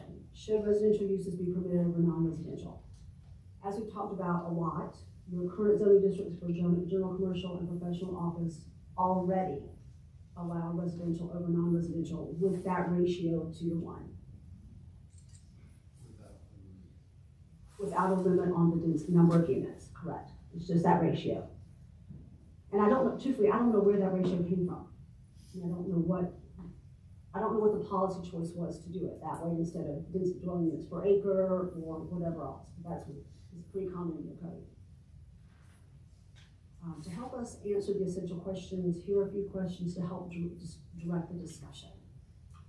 First and foremost, is it appropriate to have not residential over non-residential? Yes or no? I mean, how do you feel about that? And you can say, it's a good idea, but we're concerned about intensity. And we want to talk about how we limit it. But if you want to change your zoning from what it is today and not allow residential over non-residential, then the discussion stops here. We can also change it from what it is today, because today you can have residential over non-residential with no density restrictions. Correct. We can change it to, if we choose to allow residential over non-residential with restrictions. Correct. Right? And we can do that any number of different ways. Right. That's what it is in GC. Correct. Right now, it's residential over non-residential with that ratio of 2-to-1. And that's that in GC and professional office. They're both 2-to-1. Correct. Or both 2 to 1? How does the planning commission feel about this? I know I've been pretty vocal on it, and I've talked about statistics and numbers and, you know, what our city can handle financially for all of these things. You know, I mean, what people want and what will survive are two different things. Unfortunately, the world has really evolved, and a lot of things are online now. I think a lot of the stores and businesses that will survive probably aren't as appealing as they were 20 years ago. I was wondering how you guys felt about it. I do have a lot of concerns on multiple businesses of the same type being in our city, considering we're not really a pass-through city. I think the infrastructure of a lot of our roads doesn't yield to high traffic, a lot of volume. We have deliveries, big trucks stopping on roads. There's just a lot of things that cause problems for a smaller community. So I do have my concerns with more businesses being in town, because I'd like to really make sure that the ones that are here, that have been here, have the best opportunity to survive. So that does concern me when we open up 3 grooming shops, you know, a few dentists, you know what I mean? We have 16 on-premise licenses I brought before, 16 places that serve alcohol that you can buy there. We have 17,000 people in town, 6,000 students, you know, like they can go on about the numbers, $85,000 median income. So I just want to make sure we're not making promises we can't fulfill as a city. So how do you guys feel about that? And also, you got to take into consideration that in order for that to survive, you have to have density. And in the last 15 years, we've remodeled all our schools, and as I think everybody knows, you can only remodel schools up to the level of students that you have at that time, you know. So we're not going to be able to get any money to redo our schools for a long time. So that's another concern of mine. It has to do with need density for businesses to survive, and then our school system is what we hang our hat on. So if you overcrowd that, then because we can't turn anybody down within our school system. So there's all way into my thought process on this. So I'm just kind of curious if you guys have a very large book in front of you, and you guys do this you guys are trained for this. So how does everybody over there feel about this? Why don't we just go down the line? Again, I'm Dave Westall. I would say, one, currently from a business standpoint, it sounds like most of those places are already there are already businesses there, right? So it'd be large format businesses. Right. So, there could be a change depending on what someone wants, and if somebody wants to come in and there's a business, justification for them to put that there, then that makes sense. But now putting something over top of it, residential, to make it even more beneficial to them, I am concerned with like what you had mentioned about, making sure we don't have too high a density, in the sense that we had too many more students potentially coming into our school district and taxing our schools if they're at capacity currently. So I'd be concerned about that. I'd like to see what best practices have been used in other communities for this type of thing, where they have residential use over non-residential uses. I'd like to understand that, because there could be, like you just suggested, Mr. Blau, some downstream effects that we haven't considered, and we would like to understand that and what's been done in other areas and how that may have affected them, other small communities. So there'll be some questions I have. As far as businesses, I'm of the belief that that they have the right to do with this property. Sure. Constraints as they will, whether it's they want to sell online or not online, but as far as adding residential uses over that, I would be in favor of it as long as there was I understood a little bit more about what the impact would be. And I will say, you're concerned about duplicative businesses. So in terms of the zoning, we're not telling any business or any commercial use, we're not dictating what the business is. We don't control what the business is. We're just controlling that it's commercial or non-commercial. So, you had 20 barber shops or 20 beauty parlors or 20 vaping shops, whatever it is. We're not dictating what exactly that property owner wants to put in that space. So I guess you gotta kind of keep that in mind, that, we're not restricting new businesses coming in to compete with existing businesses. That's really not under our control necessarily. In terms of the residential, I think that's an open question. I think, like to your point, a lot of retail and a lot of professional office does not have the market demand that it did pre-COVID, and it probably won't. And so for those property owners, for that investment in the future, you know, a lot of them are looking at adding residential or mixed use to their formerly exclusive office or retail space, if they can. And the question becomes, you know, does the community want that or not? And I think that's, you know, there's not a black and white answer to that question. So I will say that in terms of demographics, the city now does have a larger student population than it did 20 years ago, but it has much less student population than it did 30 or 40 years ago. We have less families than we did historically, because most of there's a much greater proportion of the city that is a single person. Households in Fort Thomas now have about 2.3 people on average. So the number of students per household is less. I think that the majority of the people that would occupy these types of units likely aren't going to be families. They're going to be empty nesters, young people, what have you. So just keep that in mind as well. We're the largest graduating class in the last 20 years, but not compared to the 1960s and 1970s. Demographically, we had much higher numbers of students back in those times than we do now. But class sizes were 30 or 40 people.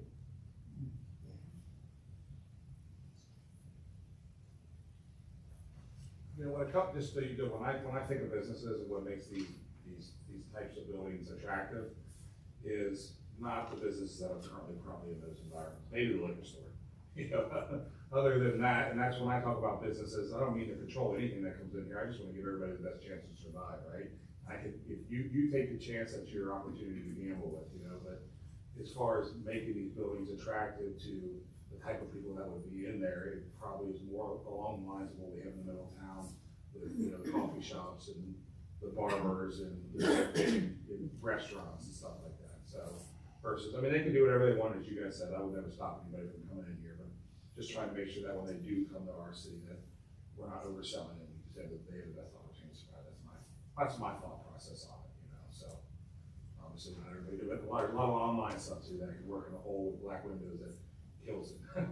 So how about you? What do you think? You've been here the longest. I mean, a lot of it doesn't change. I'm 77, and when I leave this world, that corridor we're talking about tonight will look pretty much the same as it looks right now in my mind.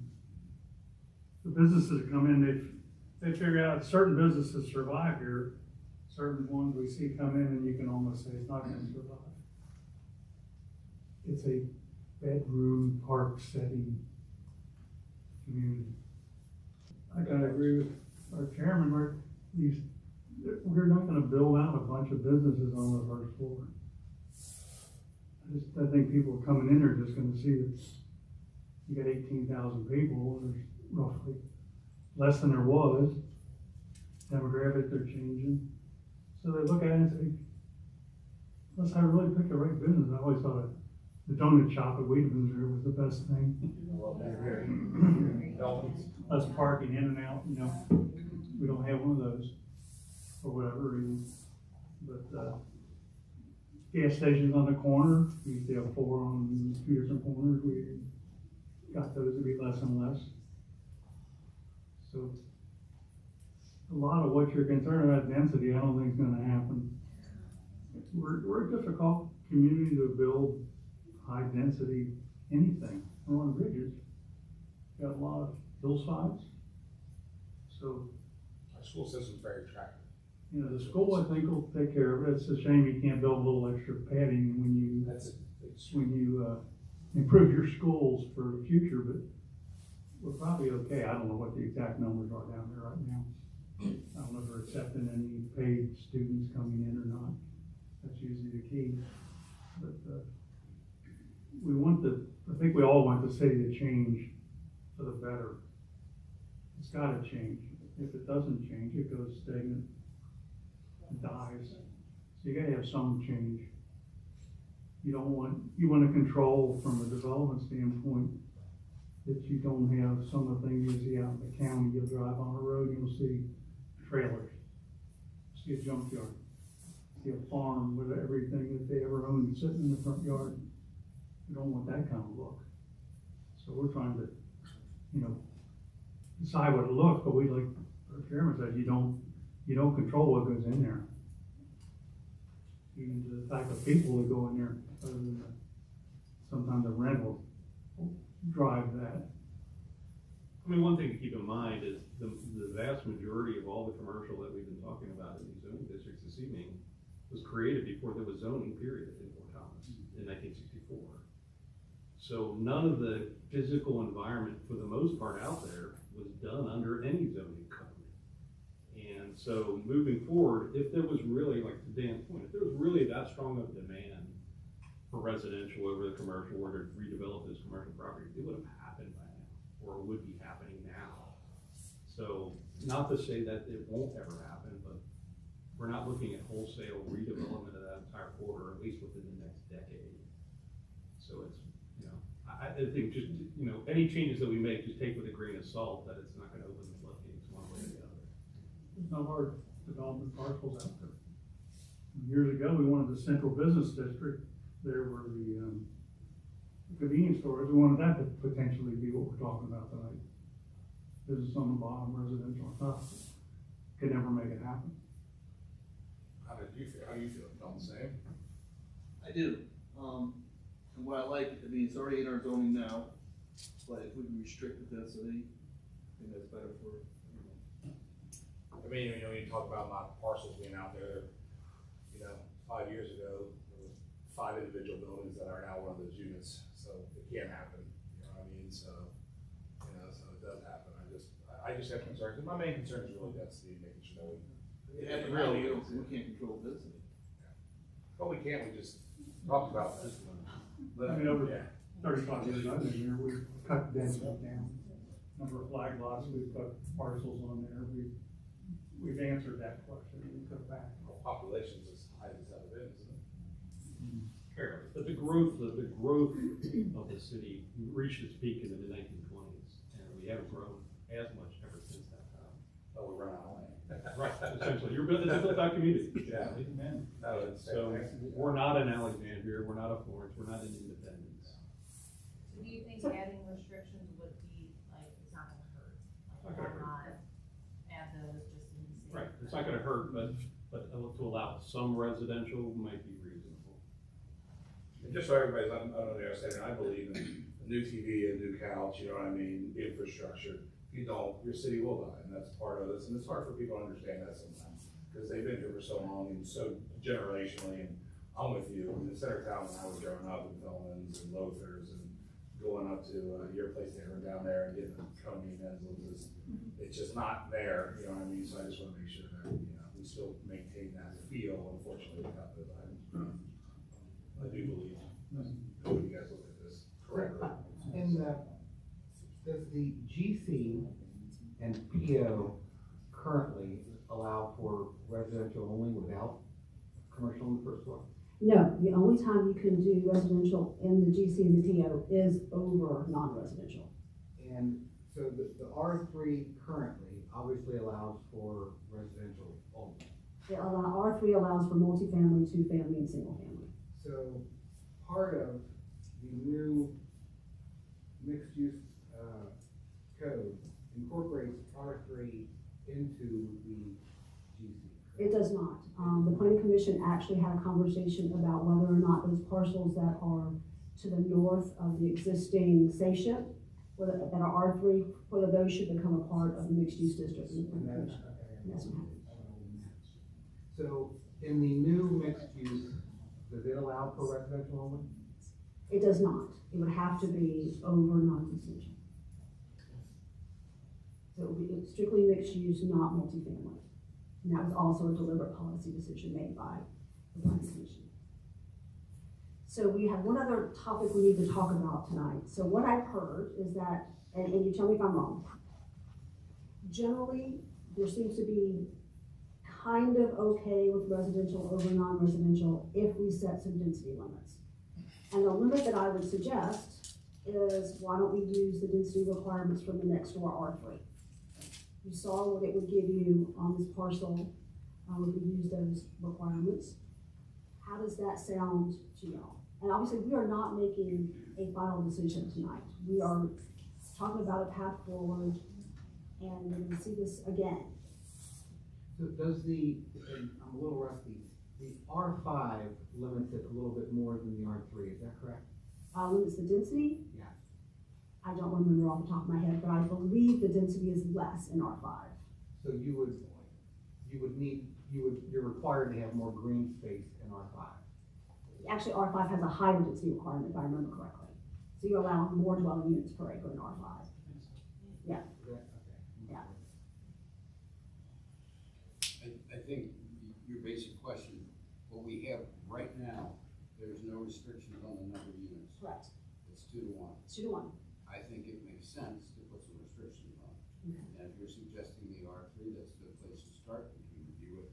But at least it does put some limitations, if and when somebody 50 years from now decides they want to add residential on top of the building. But I agree with your assessment. There's not a market for that. It probably isn't gonna happen, but what we have right now would allow somebody to come in and build 2 stories on top of it and put as many units in there as we want to without us having any control over that.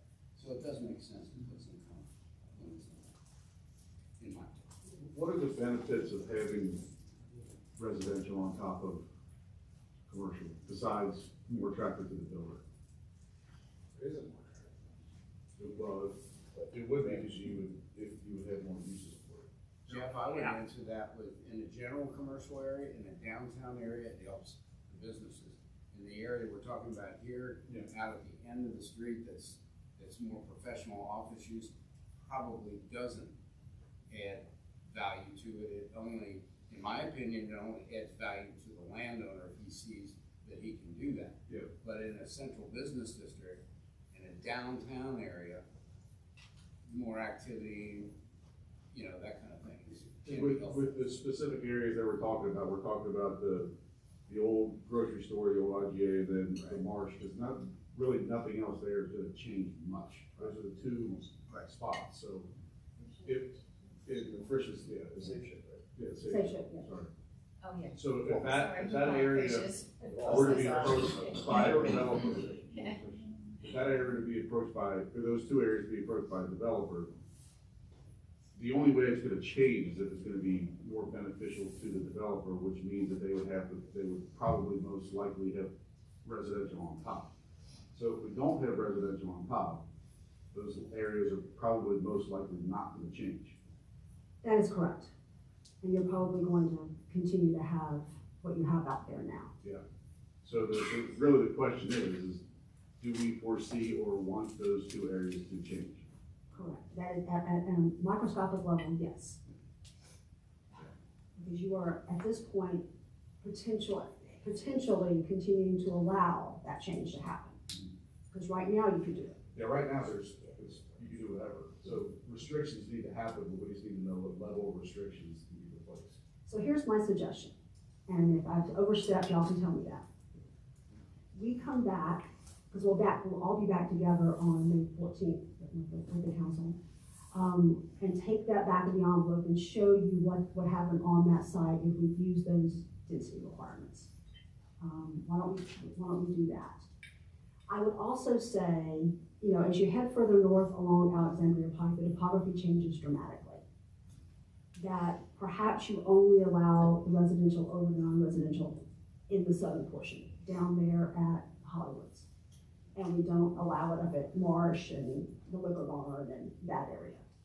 It's on the top of that. Correct. And the reason I say that is because you potentially could create a nice walkable area down there around Hollywoods. As you head further north, that's not going to happen. And today, when it was zoned IP and it's zoned highway commercial, you can't do it anyway.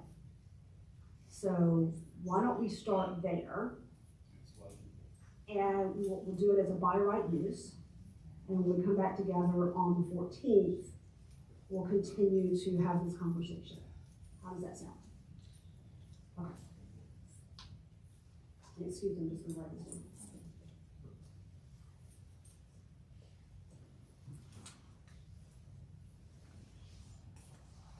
All right, Midway Court. Our second topic. One more thing real quick before we move to Midway Court. I'm just, because I'm sure we're gonna be digesting this over the next extended period of time, but when we're talking about the example we use at what is now KLH, the old grocery store, in the former Frisch's, now Safe Ship. You mentioned, as part of the restrictive guidelines that we could put in place if we choose to allow residential over non-residential, to look at R3 as an example of the density. Right, we'll use the R3 standards and tell you come up how many units would be there. Okay, and that R3, a good example of that is right on the corner of Hawthorne with those multifamily. Am I right about that? Or Yes, at Hawthorne, those are all R3. Okay. Yeah. A couple of them are houses with that one small. Right. is But R3. making it R3 means you don't need to have commercial underneath. Correct, I'm just saying, use the R3 density standards as a base. Just to conceptualize it with all residential. Sorry to interrupt. Oh, no problem, please. And, again, a week from now, when you're continuing to think about it, and something occurs to you in the shower, email me, call me, rather than letting it sit there and fester and figure out the other day anyway. Our second topic this evening is Midway Court. As I said at the beginning of this presentation, we are looking at the future of Midway Court in the context of this zoning ordinance update. As always, I will review the existing conditions and then turn to some possible options for you to consider. But this option list is just a list of possibilities, and it is not all of the possibilities. But I was trying to focus the conversation. So today, Midway Court has 5 single-family detached dwellings and 1 two-family dwelling. As you can see from the aerial, Midway Court runs to the rear of the businesses on Midway, and the surrounding land uses include the Cincinnati Bell site and the condominiums off Windings Lane. In 2008, Midway Court was included in the National Register of Historic Places for its local significance. As the nomination form for the National Register stated, this is a direct quote from it, integrated seamlessly with the commercial buildings are residences that provided convenient and affordable rental housing for the soldiers and working people. On the screen is a map of the Fort Thomas Commercial District, as the district is called on the National Registration Form. And the properties that were deemed non-contributing to the historic district in 2008 are indicated by the cross hatching on the map. And as you can see, the homes along Midway Court were considered contributing. That's the photo that you see in the corner was actually in that 2008 application. According to the registration form, the houses on Midway Court were built in 1924. The registration form says that the homes are 1-story brick and frame bungalows of compact form under hipped, pyramidal, and clipped gable roofs. Again, that's a direct quote. The building at Midway Court was a 2-family home at least since 1938, according to the National Register Historic Form. This photo, as I said, right on the corner was the actual, what the street looked like in 2008. It is a time zone, yeah. Midway Court is also a part of the Central Business District Local Historic District that was created in 2002. The ordinance that created the Local Historic District includes any parcel zoned Central Business District is in the Local Historic District. This inclusion into the Local Historic District means that any exterior alterations that are visible from the street on Midway Court to those homes or that 2-family must go to the Design Review Board for a certificate of appropriateness.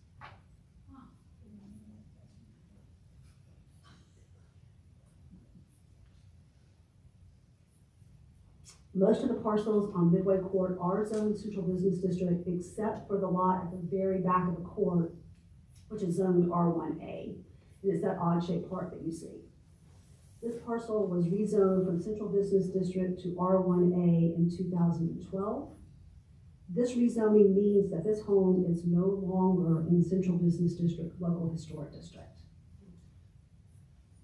All of the single-family detached dwellings and the one-family dwelling are non-conforming uses in the central business district, which can complicate obtaining a mortgage, as well as constraining the homeowner and their ability to make exterior improvements. In the sense that if you cannot expand a non-conforming use under your existing zoning ordinance. In fact, the ordinance that rezoned that back lot to R1A stated the following: the existing ordinance is inappropriate and proposed zoning is appropriate based upon a finding that the historical nature and the current use of the property and the majority of the surrounding parcels on the street is residential. But the zoning is central business district, which permits full use or expansion as a residence. And again, that's a direct quote from the ordinance that rezoned that parcel to R1A in 2012. In the central business district, there are no development standards for homes, and because all of the setback standards are left up to the planning commission currently, homeowners would need to go before the planning commission if they wish to add on to their homes, in addition to going before the design review board. Most of the homes are on non-conforming lots, which isn't actually too impactful to the homeowners, but just another example of how your existing zoning doesn't recognize existing conditions. Well, you said it is impactful. It would be impactful to homeowners if they want to make changes to the property. But actually, being a non-conforming lot does not bother them. Your ordinance specifically says that they can add on to it if it's a non-conforming lot. It just means that the were to burn down, they just can't build it back. So if it burns down and it's a non-conforming use, they cannot build it back. That is correct, which is why it's a problem for getting a mortgage these days.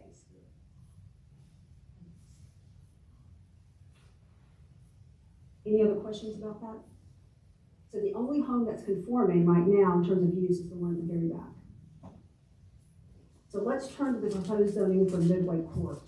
As we discussed last June, due to the varying existing conditions in the central business district, we are proposing to create sub-zoning districts within the central business district.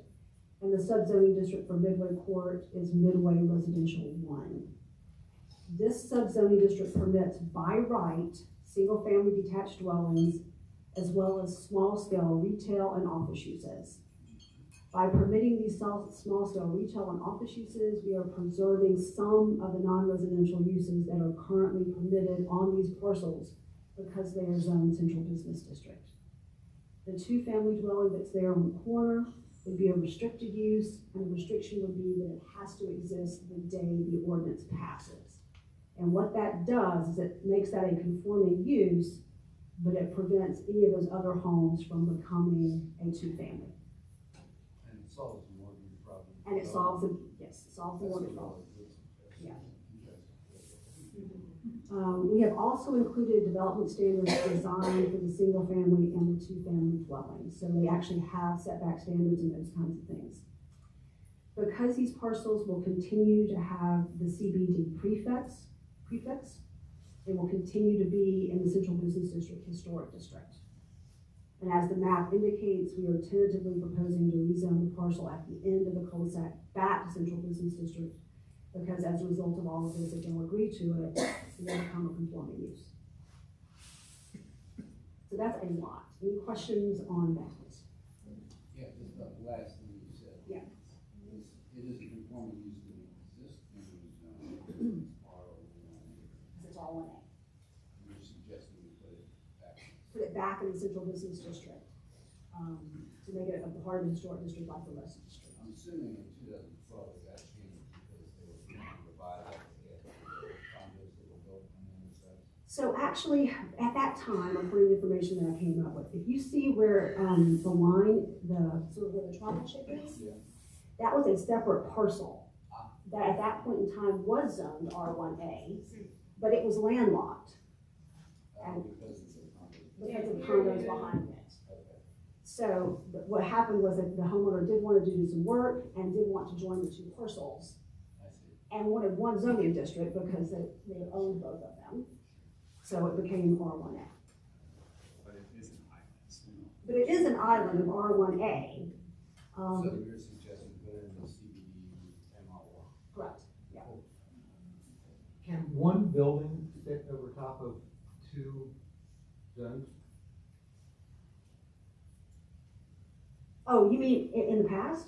I mean, any, now, No. or anywhere, Well, in them. so currently you have parcels that are split zoned, and in some cases, those homes, there's a zoning line running down the middle of those homes.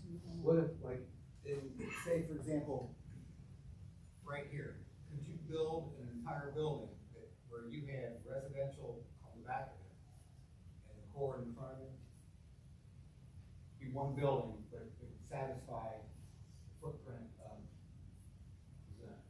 So theoretically, I'm not sure I'm understanding what you're asking, Andy. Could they purchase those three parcels, combine that, because you would have to combine them? And at that point in time, would two zones remain on a Yes. single parcel? Yes, they would remain on a single parcel, and if it's zoned differently, they would have to comply with both zoning districts. And that could fit in one building. I don't know how you would do that on that particular situation, but theoretically you could, yes. Because the reason I say I don't know how you would do it is because you have setback standards for the red parcel, for example. Residential, we have setbacks, so you couldn't do it one. Yeah, I don't think you would be able to do what you're saying. One thing I wanted to note too, as well is, we've had this discussion about this, the zoning district boundaries through this discussion. As part of this process, we're cleaning up those boundaries to make them conforming with the parcel lines. So you wouldn't have a split property with two different zoning districts on one parcel. Right, and I have been told by the planning director of Campbell County that when these original zoning maps were digitized, it was some kid sitting in a room with a digital pen. It was a co-op. So we're gonna clean that up. So we're gonna clean that up. So like you can even tell several of the parcels that you see on there are split zoned. And so we're gonna have them follow the parcel line as a part of this process. And in places where it was not clear, and we did this back in last July, the planning commission, I said, what do you think the appropriate zoning should be? And so we have done that. And we'll do that as part of this, cleaning up all of that bad digitizing. In regards specifically to Midway Court, this seems like a very necessary, positive change. So what am I missing? So,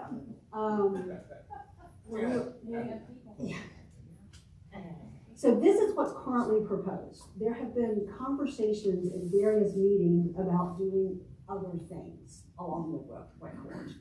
So that's what this meeting is about. And one of the first options we'll talk about is just accepting the proposed zoning as it's drafted, as opposed to extending other things there. So let's keep moving.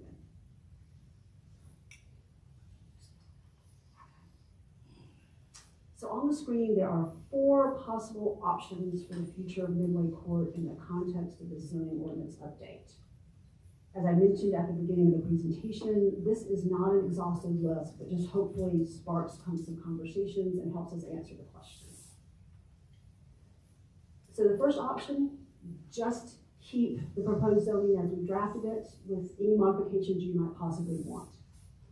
Choosing this option would mean including both the land uses and the dwelling unit development standards as are currently drafted in the phase 3. And if you wanted to make modifications, we could. This option expands the use list for the proposed zoning of the Central Business District MR1 to include attached single family and 2-family.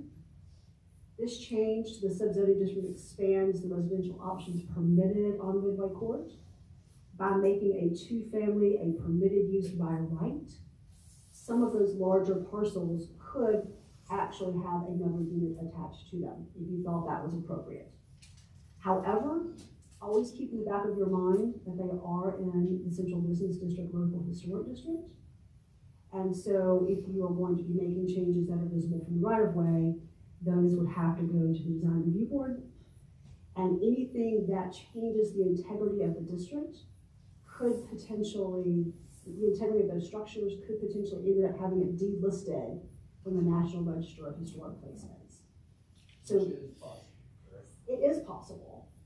But again, the National Register is a national register that gives an honor, but there are no regulations or restrictions attached to it. The restrictions come from our local historic district. The only thing I would say along those lines is if it is a National Historic District, you're prohibited from using state and federal funds for any infrastructure improvements that would inhibit the integrity of the existing. That's houses correct. that are back there. So Correct. you couldn't use like you couldn't use KYTC funds, you couldn't use infrastructure funds for water, you couldn't use any federal funding, those types of things would be restrictive if it were, basically impacted as houses. So both the homes on the larger lots could be sensitively expanded into two-family dwellings without significantly diminishing the integrity of the existing homes as viewed from the right of way. But again, making these kinds of changes does change the nature of this district to a certain extent. We could create a planned development district. This district would exist in the zoning ordinance, but would not be applied until someone requests a rezoning. The planned development district would just allow a developer to really and truly design their site without all of the constraints that are attached to a conventional district. The only thing I would then say is what we just said.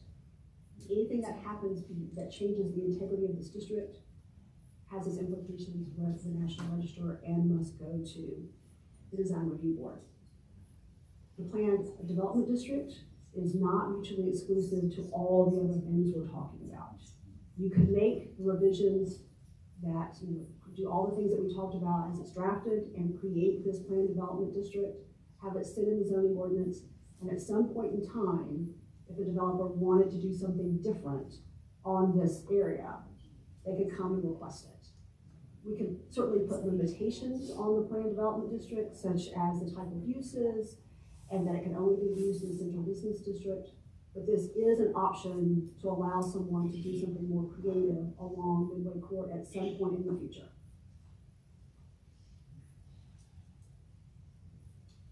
And then finally, the city could create a new residential district or a new sub-district for this area that enshrines the residential uses currently there and removes the possibility of non-residential districts. However, I would point out that the property values of the people who live there, they have some investment-backed expectations because today they could have non-residential there. So, but you could, if you wanted to just really enshrine this as a small residential district without any non-residential uses, you could do that. So that's an option. So those are the four things to sort of spark the conversation. What about parking lot? Parking lot, zoning for parking lot, so eventually see where we buy the houses, they're always creating more parking back there. Right now, there is nothing that would permit a parking lot as a standalone use in the MR1 subzoning district. So how could you change that so that might be? We could add it as I would say as a conditional use, such that, and the reason I say that is because a conditional use is a discretionary quasi-judicial decision, and it would have to go before the Board of Adjustment. So we certainly could do that if you wanted to add a standalone parking lot. I'm just suggesting it because they are always craving more parking up there, as everybody knows. We tried to talk to the Cincinnati Bell building several times. I don't know from a build out standpoint if there's enough there, especially with the one house left back there, but I just thought it could be an option to add it to that particular area. I would lean on you guys heavily to tell me if it's an asset or not to us. But I should point out, as Frank said, if you as the city buy up the land and put a parking lot in, you are exempt from zoning, and you can do what you want.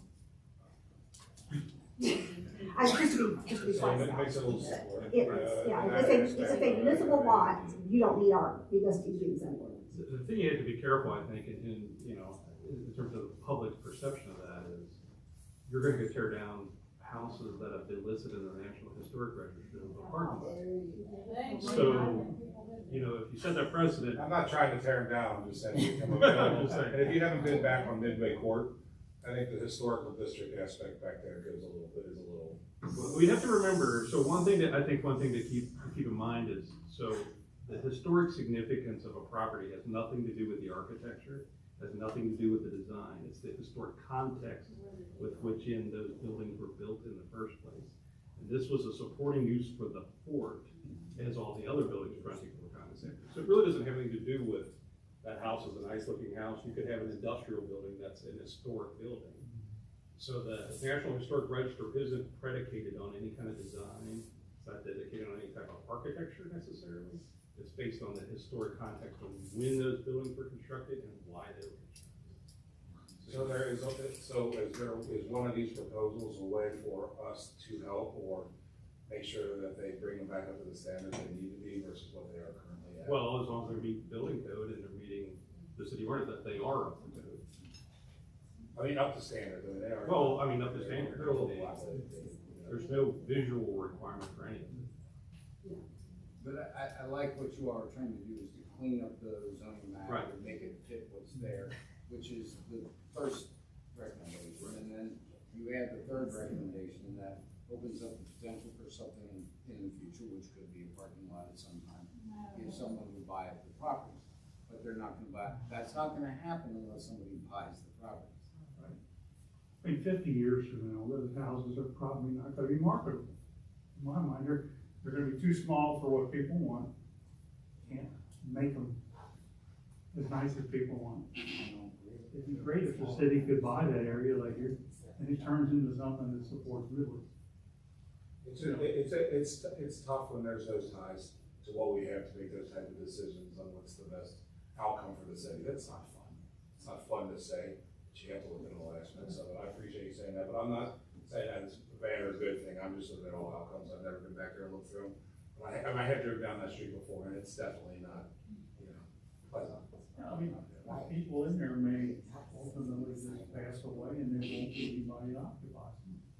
But if the city buys them one by one, maybe that's what happens. It'd be great if the city could get a hold, we've always wanted to get a hold of some of the hospital parking across the street to support Midway. Drive through the wall, park, whatever. Will that happen in a lifetime? Probably not. They did a great job. For anybody that doesn't know, the side of the armory is parking. They got a hold of it, which is a great move that I had in 30 minutes right there. I guess one of the, and we had an internal discussion about that as well, and I think the bigger opportunity really at Midway isn't Midway Court, it is the VA property. Because in the long term, it's unlikely that that's gonna continue as a VA facility in the long term. And so that is a much bigger opportunity on both what to use it for in terms of future land use, as well as parking and supporting businesses across. I guess I was looking at the one side of the map and didn't, the VA, that's not included in this zoning. What is that zoning? So it's zoned R1C, which is a single family zoning, and it will continue to be R1C at the end of this process. The hospital. Yes, the whole hospital is zoned R1C, which is single family residential. And we did have some discussion about whether that was appropriate or whether it should be brought into the CBD district. But at this point, it will continue to be R1C at the end of this process. Yeah, I don't see any need to change that now, because we know the future of the VA is gonna be, and at that point, whether there's a plan for it or not. Listen, I've got a question. On option 4, where you create a new residential district, the only way you would do that is if the current owners signed off, acknowledged that they wanted that, and that they understood that they could no longer, it might affect the value of the property. Is that? Well, you can do, I mean, you as the city can rezone it. I would highly, and you have to notice anyway if you're changing. Right. But given that we would be taking away some of their opportunities for using their property, it would be prudent upon all of us to notify them and let them know that. I frankly, I mean, we've certainly had community members who've said that they would like to see that back there, which is why that option is there. If you ask for my recommendation, I think your best bet is to do number 1, which is to just clean everything up, and let people have a conforming use of their property. If you choose, if you'd like to have the planned development district for other option in the future, we're happy to write that for you. But I really think. But we don't necessarily need that. If someone comes forward and they've said, I've got options on all the houses, I've worked out a deal with all the owners, and I have a new plan, they come to planning and zoning, and they make a presentation, and then we make changes. Yes, at that point in time, you could create the planned development district, you could do any number of things. So my recommendation is that you do number 1. Anything beyond that is you know. Yeah, it seems like when I made that comment about what am I missing, I probably was just missing some of these alternatives that we have. It seems to, I would agree with what you said, Melissa, about option number one, but I am curious if there's dissent or disagreement amongst the planning commission about that, just because I haven't been a part of your meetings in regards to Midway Court. We thought that gave the best flexibility in a combination of control versus, you know, and bringing those into conformity without raising anybody's ire on one side or the other. And certainly It helps without the increasing homeowners. density. Right, it helps the homeowners, Right. makes them conforming, and allows some control, potentially permits commercial redevelopment, but it kind of satisfies all of those boxes, at least to some level. All right. Any other discussion about that? We're almost to the end. Next steps. As I mentioned at the beginning of the presentation, the planning commission will continue to consider the phase 3 draft through April. After April, we will revise the phase 3 draft as directed by the planning commission and kick off phase 4. As currently scheduled, the council will have a retreat on May 14th to review and discuss the first version of the phase 4 draft. After the council retreat on the 14th, we will revise the phase 4 draft and move forward toward adoption if directed to do so by the city. Thank you, and contact me if you need anything. I really appreciate y'all doing this. I gotta say, I'm very impressed with what you all have done, all the time you spent in the city. I've been involved with probably 2 zoning updates in the city of Fort Thomas and 2 in the city of Newport. And I gotta tell you, this has been the most intense, most involved, and most public involvement with the meetings at Fort Thomas Coffee and attending the meetings. The feedback has been awesome. And I know we had some nice people making comments about us volunteering our time, but you guys, oh my gosh, I really appreciate what you all have done. And the amount of time that you committed to this is unbelievable. And you don't get paid as much as we do. You don't get paid at all. So thank you so much for your involvement with this. It's sincerely very much.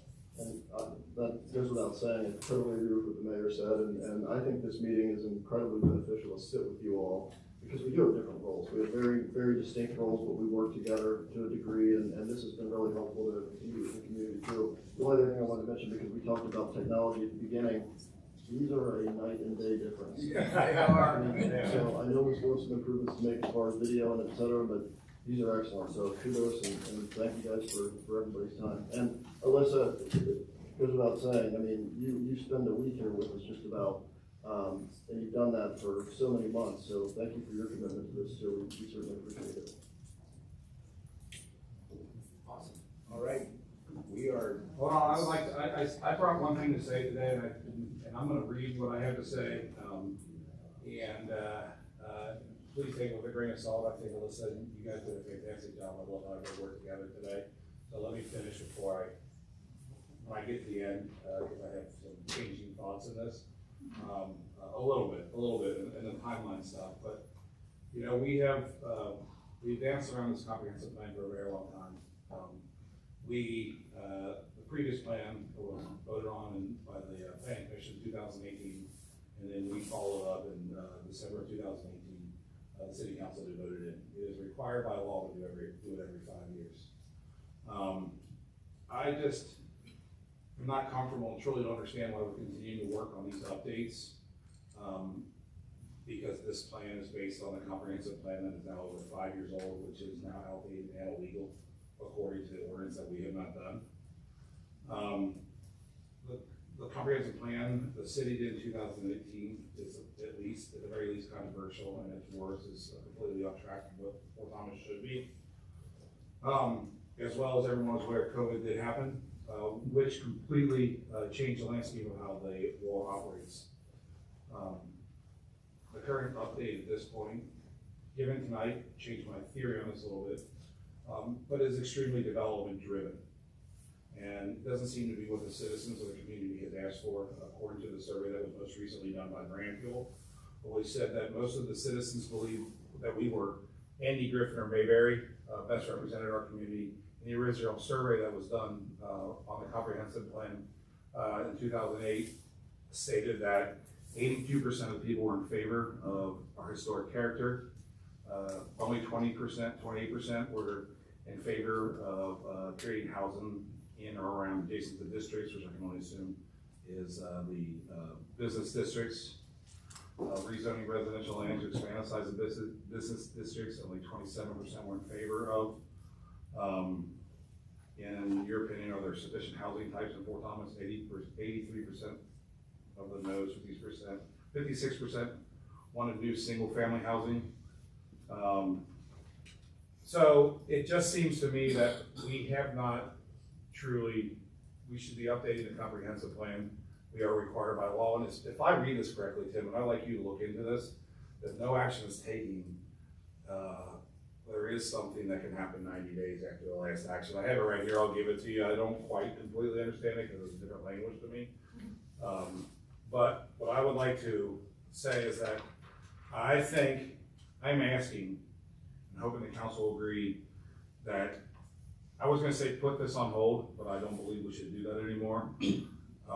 But I do believe that on April 17th, I would request that the council hires its own independent attorney who specializes in zoning to review the current proposed changes, break down everything down into some type of spreadsheet that explains exactly what changes are being proposed, along with how it will affect the power of each board. I think without a current comprehensive plan update, that we are working on something that is outdated and old and illegal.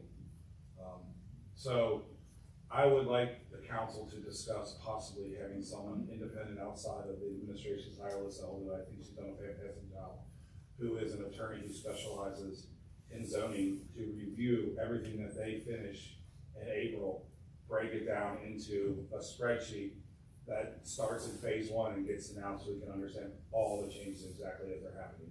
As you guys can see, planning and zoning has deep books.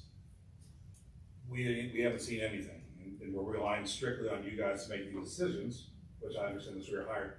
I need to understand it more before I vote on it. So I'm asking for an independent person to represent us in our. Would we be able to finish all the way out? Because I mean, we're not done. We do have talking to other council members, I do have a summary of the entire thing that is in draft form right now. Because I feel like that's happening before we even get to council. I said April 17th. I said when we're done, right? That's when we'll be done. After that? After that, I would like to have somebody independent outside the administration and executive branch that has been hired by us, that we've interviewed, to review it and break it down for us. Review and just summarize the changes? Yeah, summarize the changes that we have. I don't want that from, I just want that from an independent, I want it from an independent. That's a lawyer. I understand. I know you're smiling at me, but this has been forced down our throat. We were told we were gonna do it in sections. Now it's all at once, and now we're gonna have an 8-hour meeting to vote on it all at once. These are big changes. It's 455 pages. I don't know anybody here that's gone through all of them. I'm just trying to make sure I make the best decision. You're terrified over something you shouldn't be terrified over. So you said I'm not terrified, I just want to understand it. A lot of this is just language changes, formatting changes, very little substance changes. That's what you gotta put in here. Okay? We spent a lot of time in the beginning of just every parcel in the city where it fit, how big it is, and that we just went crazy on that. You know, so we knew exactly where we had to start. We spent like $150,000. At this point, how much do you want to spend to complete this effort? Another $100,000? Just because we spent 150 doesn't make it correct. No, but I mean, we have got a damn good city, and we didn't spend anything near this over the last 35 years. I agree, but I'm I'm telling telling you. how to change it. So it's all the transparency thing in my mind. The internet thing, it stirs people up. They don't have faith in the planning commission or the council afterwards. So is this something that after the April meeting, we can decide then if we want to move forward with this? Well, I think we should discuss it sooner than that, so we have a plan in place, so that we don't hold up the zoning changes if they need to be done. Right. I mean, how does it us, the council feel about We this? can I mean, also we understand it? look at listening to the planning commission, we can also look at this information from once phase 3 is finished and restrict it. I heard that earlier, we can restrict what is in there, correct? Yes, I mean, anything the planning commission, at the end of phase 3, you can change anything in that document. You can change it when we vote, before we vote on the full thing. Yeah. You can change it 2 months later, 6 months later, 3 years later. I mean, it's a working document. So you guys are working on it, and once you're finished with phase 3, we can digest it, and we need a little time to digest it. I do agree, an 8-hour. But isn't that May 14th, is that when we're ready? No, May 14th is not the suggested time to vote. No, that's a work session. Yeah, that's a work session. So we can take what you're saying, here it is. This is what we say it should be, and we can look at it and pencil in, well, we disagree with this. I'll vote on it if it has this. I'll vote on it if we restrict this. We can change it. So it could be that in July, I mean, it could be that it's not voted in, correct? Correct. So it depends on us to either restrict it or allow it as is. But we're not voting on phase 3. We tell you what changes in phase 3 to make it phase 4, correct? Yeah, tonight's about them hearing your, Yeah. making sure that they're not So wasting we their time. can, like I said, we can keep going. I think having just thinking about you saying having somebody else look at, I don't know how long that would take. So you're really talking about a huge amount of attorney bills and doing that. But we can have somebody that has done this, that isn't really looking at it from a first glance. Do a review of it. I don't think that's unreasonable. I just wanna make sure I'm understanding what I'm voting on. And they have a large book in front of them, and we didn't get any information or material before this meeting, other than this is the first time You're we've right, seen it. I didn't So get we're it. discussing all of this for the first It's time, all- and trying to consume it. Yeah, and then we're gonna talk about it again. These people are This is reading, not the only time. these people are reading, you can read it. We welcome you to come tomorrow night. You can come to the planning commission, but we won't treat you like council people, we'll treat you like the public. Yeah, but the difference is we are council people, and do have a vote and a decision. But We you'll should be there making to Yeah, talk. right. conversations. Yeah, I think I'm on the same page. We can, it's your job to do this, and that's what you're doing. And you're going through it all with a fine tooth comb, and, I'm very happy to see you doing it. It obviously needs to be done. It does need to be done. That brings up the question, why did this start? Like, who put this forward? The whole thing? Does it come from a comprehensive plan? I'm assuming there's just so many updates. I mean, city should update this. I mean, all of Kenton County did this 2 years ago, every city. And so it's just something that needs to update. I mean, we have very outdated code from signs to, The process, You weren't here, I was just curious, like, who put it? the process began under Ron. Ron? Did it come from a comprehensive plan? It seems like that's what we're. It doesn't really going back come to. from it's, No, the comprehensive plan updates that occur supposedly on a 5-year basis that no city ever meets, is that you are to review your zoning, review your plan. Most cities just rubber stamp it. They go through and they look at it and say, we don't have to do anything. If they're gonna focus on anything, it's usually on planning and zoning law. For example, the sign ordinance, which there were changes at a state level and a federal level, what we can and can't do about signs. We need to update our zoning to match those things. That's what most of the cities do on a 5-year basis. We made it bigger. We made it a community plan. We got out there and got lots of input from people. So there are a lot of other aspects, but one of them was the zoning ordinance to bring it in compliance with existing laws and to look at what changes we want to make. Like you all said, make sure that the pieces fit the way they're supposed to, update the map to make it appropriate. So yes, and all this information, as Dan said, all this information is online. We can be reading it at any time. We'll have all the information that they have, so, we can read all 400 pages and get ourselves up to date on it, so that when we do have our 8-hour session, we'll understand it better and be able to ask questions. And Andy, you're right. We can mark things up and say, I love this part, but what about if we do this here? That's our prerogative, that's what we can do, and I think we should do. And not to scare anybody, the 466 pages, the last 100 pages is just design guidelines for streets and stuff. You're really only looking at 300. Well, to echo his point, I think that's great to have in there. First hundred's definitions, last hundred's streets. So this is just a small document, are you saying? It's easy to read. Do you have- I guess, Matt, one of my suggestions was, the binders are incredibly helpful, because personally, I don't like, my eyes are getting to the point where I have to have my reading glasses on all the time now, and I don't like to sit there on the computer and stare at those kind of documents for hours on end. So my suggestion would be, give each council member a binder for their own, and they can page through it at their leisure, and then when the time comes, they can personally tap through here and raise comments or questions that they might have that we can address in the future. I think it'd be beneficial.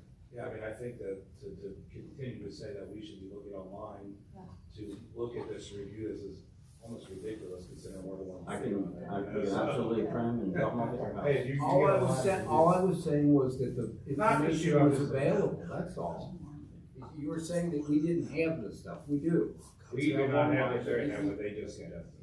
You know what I mean? And you talk about a comprehensive plan, it doesn't seem like, it seems like that's what we were following and we haven't finished it yet. And Adam, what I would suggest, when I'm dealing with hypotheticals, is if you're interested in separate council, maybe you should go talk to somebody, come back with a proposal, you can pitch it to council. I thought that we would discuss it as a whole, maybe they would. I don't think you know what cost is, I think that's something you should explore and bring back to the Yeah, council. $150,000, what's an additional 20 to get it right? I don't make those decisions. All right, but you make those suggestions. You want, I don't get the vote. Mayor, Andy, excuse you me. wanna, Some you wanna people do from your- way back here wanna know when they're gonna have a chance to talk. Should they come visit the the planning commission meeting's tomorrow, and then we've got Thursday is the coffee, and then we have another council meeting, and then another planning commission meeting. So these are Thursday. the these are the guys right here. Can you talk to them? Tomorrow night? Yes. Here at 7? Yes. So the only thing I would say, I mean, you're more than welcome to come tomorrow night, but we will not be talking about the zoning districts until March. Till March. Yes, sir. Okay, that's March. March 18th, 19th and 20th. So we're actually having 2 meetings, that Tuesday and Wednesday of that week. Tomorrow is Article 5, which deals with all the items that affect all of the districts. Right, I mean, and you're welcome to come, but tomorrow night we're gonna be talking about signs and accessory structures and those kinds of things, but we will specifically be talking about the zoning districts in March. And it'll be in this. Yes, sir, it'll be in this room.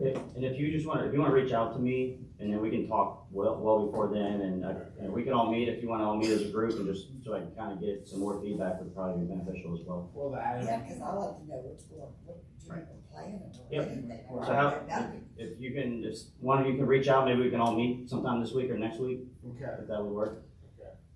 Sounds good. Are you Thank gonna you. let the city council appreciate it. members know the input? Well, as far as we know, right, no matter what happens, they're grandfathered into anything they currently have, correct? Correct, but we could also limit, I mean, some of that could limit their uses, if council decides to take away their ability to do commercial.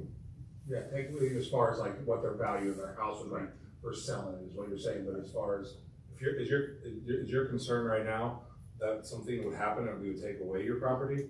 No, we wanna know what's going on. I mean, Yeah, I'll meet with them. Okay, I don't think anything would change, Some just of saying us. that, no matter what. But anything, the other thing is, like he just mentions, taking away our rights, you know. I have an extra lot next to my, and I'm one of those 2-family, and now I can't build a house, or it has to be historical, you know. It's historical now, so. Yeah, okay. So. I think it'd be good to have a There's a discussion. reason why you're changing the zoning in that area, that's all, and that's what we're trying to figure out. Yeah, sure, perfect. I just wanna make sure that you weren't, I appreciate you guys being here, so I apologize. Thank you. So I understood in the beginning that you said that we would have time to talk later. No. Now, No, that was never, not for tonight. so if we come tomorrow, we can't talk about anything. You can talk about, you can talk about anything that has to do with zoning tomorrow night. But they're not gonna cover this until March, is what she said. This was just for council and the planning commission to discuss this topic that'll be coming up in March. And did you wanna go ahead with the law waiver license? So to give a review over our law, labor, and license meeting last week, the Law, Labor, License Committee recommends to the council and the municipal order's been drawn up to raise the franchise fee on the Duke bill from from 0.1, maybe 6% to 2%. So right now, on everybody's Duke bill, there is a franchise fee that comes to the city for 71 cents. So everybody's house gets a 71 cent fee. Anybody that lives in an apartment gets a 71 cent fee. St. Elizabeth gets a 71 cent fee. I'm guessing that, I actually called Duke today because you can call and give an address and ask what the average bill is. St. Elizabeth's address doesn't have a bill, according to Duke. Neither did, and I kind of thought about, well, who are the big draws that are going to help the city that are only getting charged 71 cents? So St. Elizabeth, the water district, has 2 locations, which I'm sure use an immense amount of energy. And 2% probably won't be a huge number to them, but if you span that out over the entire city, just 2%, and by the way, every city in northern Kentucky, the average is 3%. So the most you can ask for is 5%. We have always done assessments.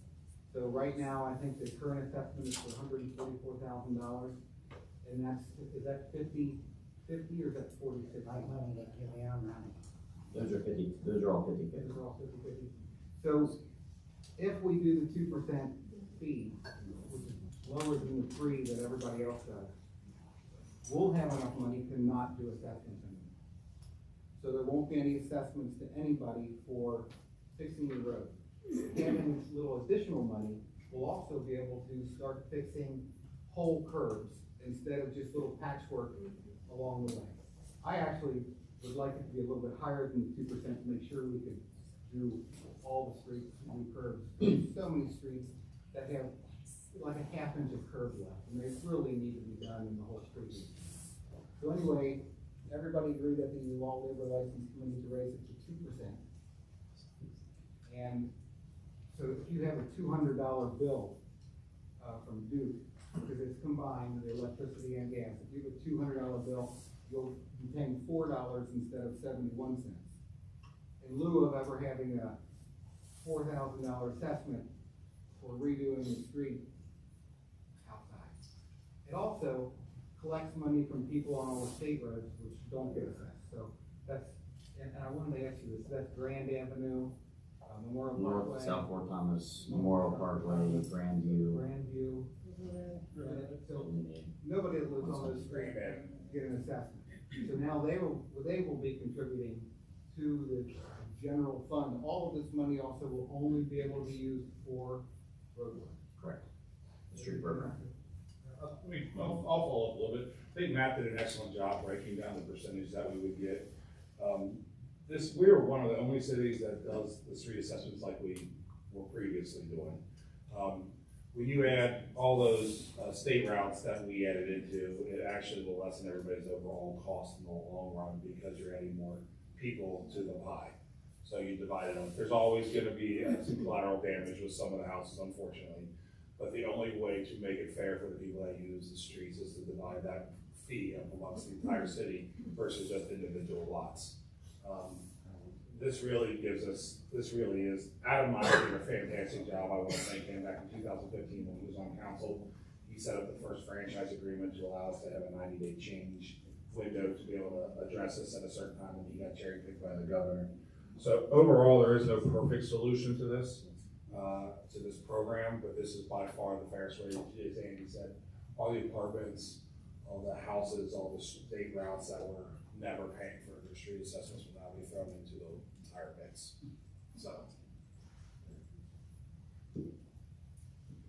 So just, I didn't cover this in my report just because I knew we were talking about this. It's a municipal order that's sitting in front of council right now. All it does is annotate everything you just said. The first 3 paragraphs are just a review of what the current franchise agreement has in it. So we talked about the committee meeting. So Tim just reiterated those, make sure the key parts are in there so everybody is aware. Section 4 explains that council is asking the mayor to increase the franchise fee to 2% from the fixed rate that it is now. And then the last section states that all the monies will go to KDOT fund, will be used for the street program. All unused money will roll over into that program, but will not be used for anything other than that. And that in 3 years, council will take a look at the program, how it's been worked for 3 years to make sure it's hitting the mark. At that point, they'll make a determination to keep the rate the same, lower it, or increase it. So that's what the municipal order, that's what I'm asking council to vote tonight. That'll allow us to contact Duke tomorrow, give them 90-day notice to raise it to 2%. Additionally, I'd like, we talked also if council is wanting to waive the current 2023 assessments that we're getting ready to mail out, if council is okay with us not doing that and just ending the program right now, the street assessment program. So that's kind of. I want to follow up too, what I forgot to mention was the amount of labor and work this takes off the plate of the administration and you and the employees here at the city from what they have to do here is unbelievable as well too. So this covers so many bases on how much it is needed. And in regards to waiving I think we all talked to you about this, if I can take the time to call us last week or would have been last week. At some point, I'm in total favor of that. I think we all are, hopefully. I'm in the mindset you got to rip the Band-Aid off, but by waiving the 2023 assessments, it helps to transition. It eases the transition between people who are getting assessed, and then once we move forward with the franchise fee agreement starting this year. So I think it's a good move too. So I do have a question. In the actual agreement from 2015, what we collect is just a fee, and it was $38,400. So it's not associated with the percentage. But when in the agreement, when it says that we're allowed to raise it up to 5%, it just references electricity and not gas. Does this affect? Is this just a change to this an amendment to this agreement, or is this new?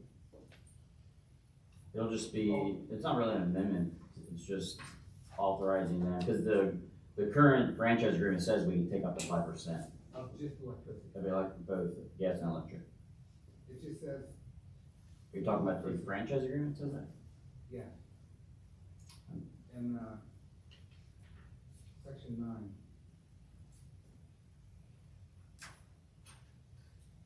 I don't have my papers with me. I'm pretty sure it's gas and electric. I mean, that's what I've been talking to Duke about.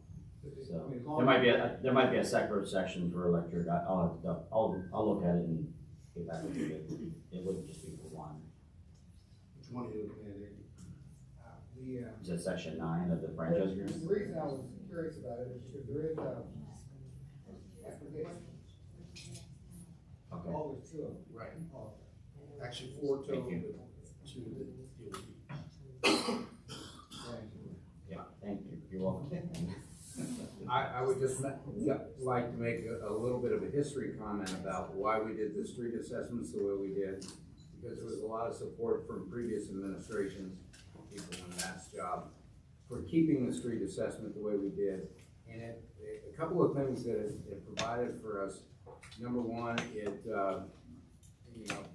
everybody had a little bit of skin in the game. It prevented folks from constantly hounding all of us to say, I want my street redone because the asphalt's a different color. It actually, the public hearings were very well attended, and it gave the engineers and city staff wonderful feedback on issues, individual issues on the street, water issues like the one that the man brought up tonight. That he's got a water problem with water coming out. That has been extremely helpful for our city staff to get in there and fix those water problems on the roads before we repay. I'm hoping that going this way, we still get good turnout for the public hearings. I don't know that we even need to do a public hearing. We discussed that. We don't have to do a public hearing, but we'll still be bringing it up. So that we get that feedback, because that was always such an important aspect and why they wanted to keep that, even though it was a burden on staff. They liked the program because of the feedback that we did get. So you all have done a lot of research on it, and I'm fine with it, but I did want to say that that's why we kept the program as long. There were, from my understanding, there were only 3 or 4 other cities in Kentucky that used this, and now we might be the only one left that's still doing it. But it was a good program. It worked great for a long time and provided a lot of feedback for us. So, but anyway, I just want to give some history on that. Yeah, you're right, the feedback, I think the Public Works Committee is probably one of the greatest committees to be on, because you really get a lot of feedback. It can seem a little brutal or harsh sometimes, but you can really do a lot of change, and good for the community. I agree with what you said, but I think Matt and Kevin, we all discussed how we still want to have a forum. Kevin even discussed perhaps even having one on the streets when we post it, when we go down there, but without that feedback, we cannot correct things properly without that, so I think we're still gonna attack that area. Okay, we good? We're moving down to, just running off reports. Finance Committee report on disbursement. Report of disbursements, January 13th through February 8th, 2024. General fund, $493,447. Public Works KDOT fund, $17,209.67. CDD revitalization, $190,827.07. Waste fees, $129,300.10. Total, $830,785.84. For the undersigned members of the Finance Committee, recommend that warrants number 24908 through 25035 be approved, and the treasurer is authorized to issue checks for their payment. Mr. Pendery, chairperson, Mr. Beazle, member. Entertained motion.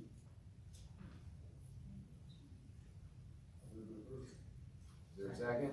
Second. Roll call vote, please. Mr. Allison? Oh, yeah, okay, sorry. Mr. Black? Aye. Mr. McIntosh? Mr. Pendery? Mr. Beazle? All right, great. Then we move order MO1-2024, the franchise fee we just talked about. A municipal order authorizing the mayor to execute documentation necessary to increase the franchise fees payable by Duke Energy Kentucky to the city pursuant to the previously executed franchise agreements. All those in favor, say aye. Aye. Oh, do we need a roll call for this too? No. We don't, because it's municipal order. Okay. Okay, MO2-2024.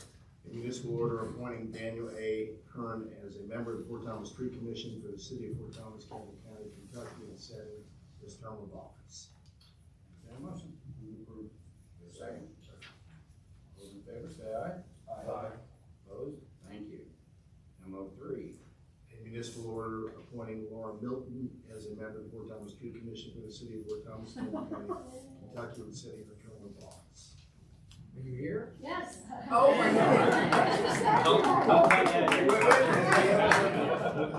Will someone make the motion? Please, somebody. Make the motion. Okay, is there a second? Second. Any discussion on whether you want to know? All those in favor say aye. Aye. Opposed? Great. Thank you for coming. Yay. Hello, my name is Laura Milton. I bought a bought a house Bought a with partner? my partner here in October. Excited to get involved in the community. Thank you. Thank you. Lovely. Thank you very much.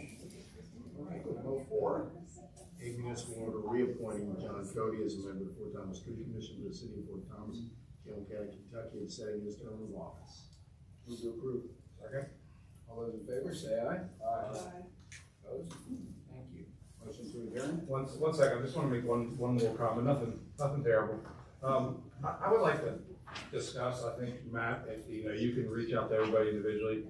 Having the planning commission and the planning and zoning, or the council and planning and zoning on the same nights calls for a long meeting, where they don't necessarily have to be here for most of it. I think that if we should do another one of these, that I would suggest that possibly we do it on an individual night, so we're not taking up too much time for the public as well as they're interested. I mean, it was nice of Laura to sit here all night long and listen to all of that. Welcome to the city with that one. But I think it might be easier, plus it might be easier for us to focus on individual things considering the task we haven't had. Well, that's, I know you had discussed having a long 8-hour session, for this, but I'd like to, you reach out to all of us, talk to us about it. I'd really like it based on maybe zones or individual pockets versus the land. I think zones is probably the easiest way to do it, but there is no rush. We haven't done this, we're finishing April 17th, so a couple more months for us to make sure we thoroughly understand this would be helpful, I would think, for most of us. Everybody, for the feedback I've received from the rest of the council, I haven't sent that email, is to do a 4-hour session, but 8 was too much. You did receive the feedback 4-hour session, that's great, yeah.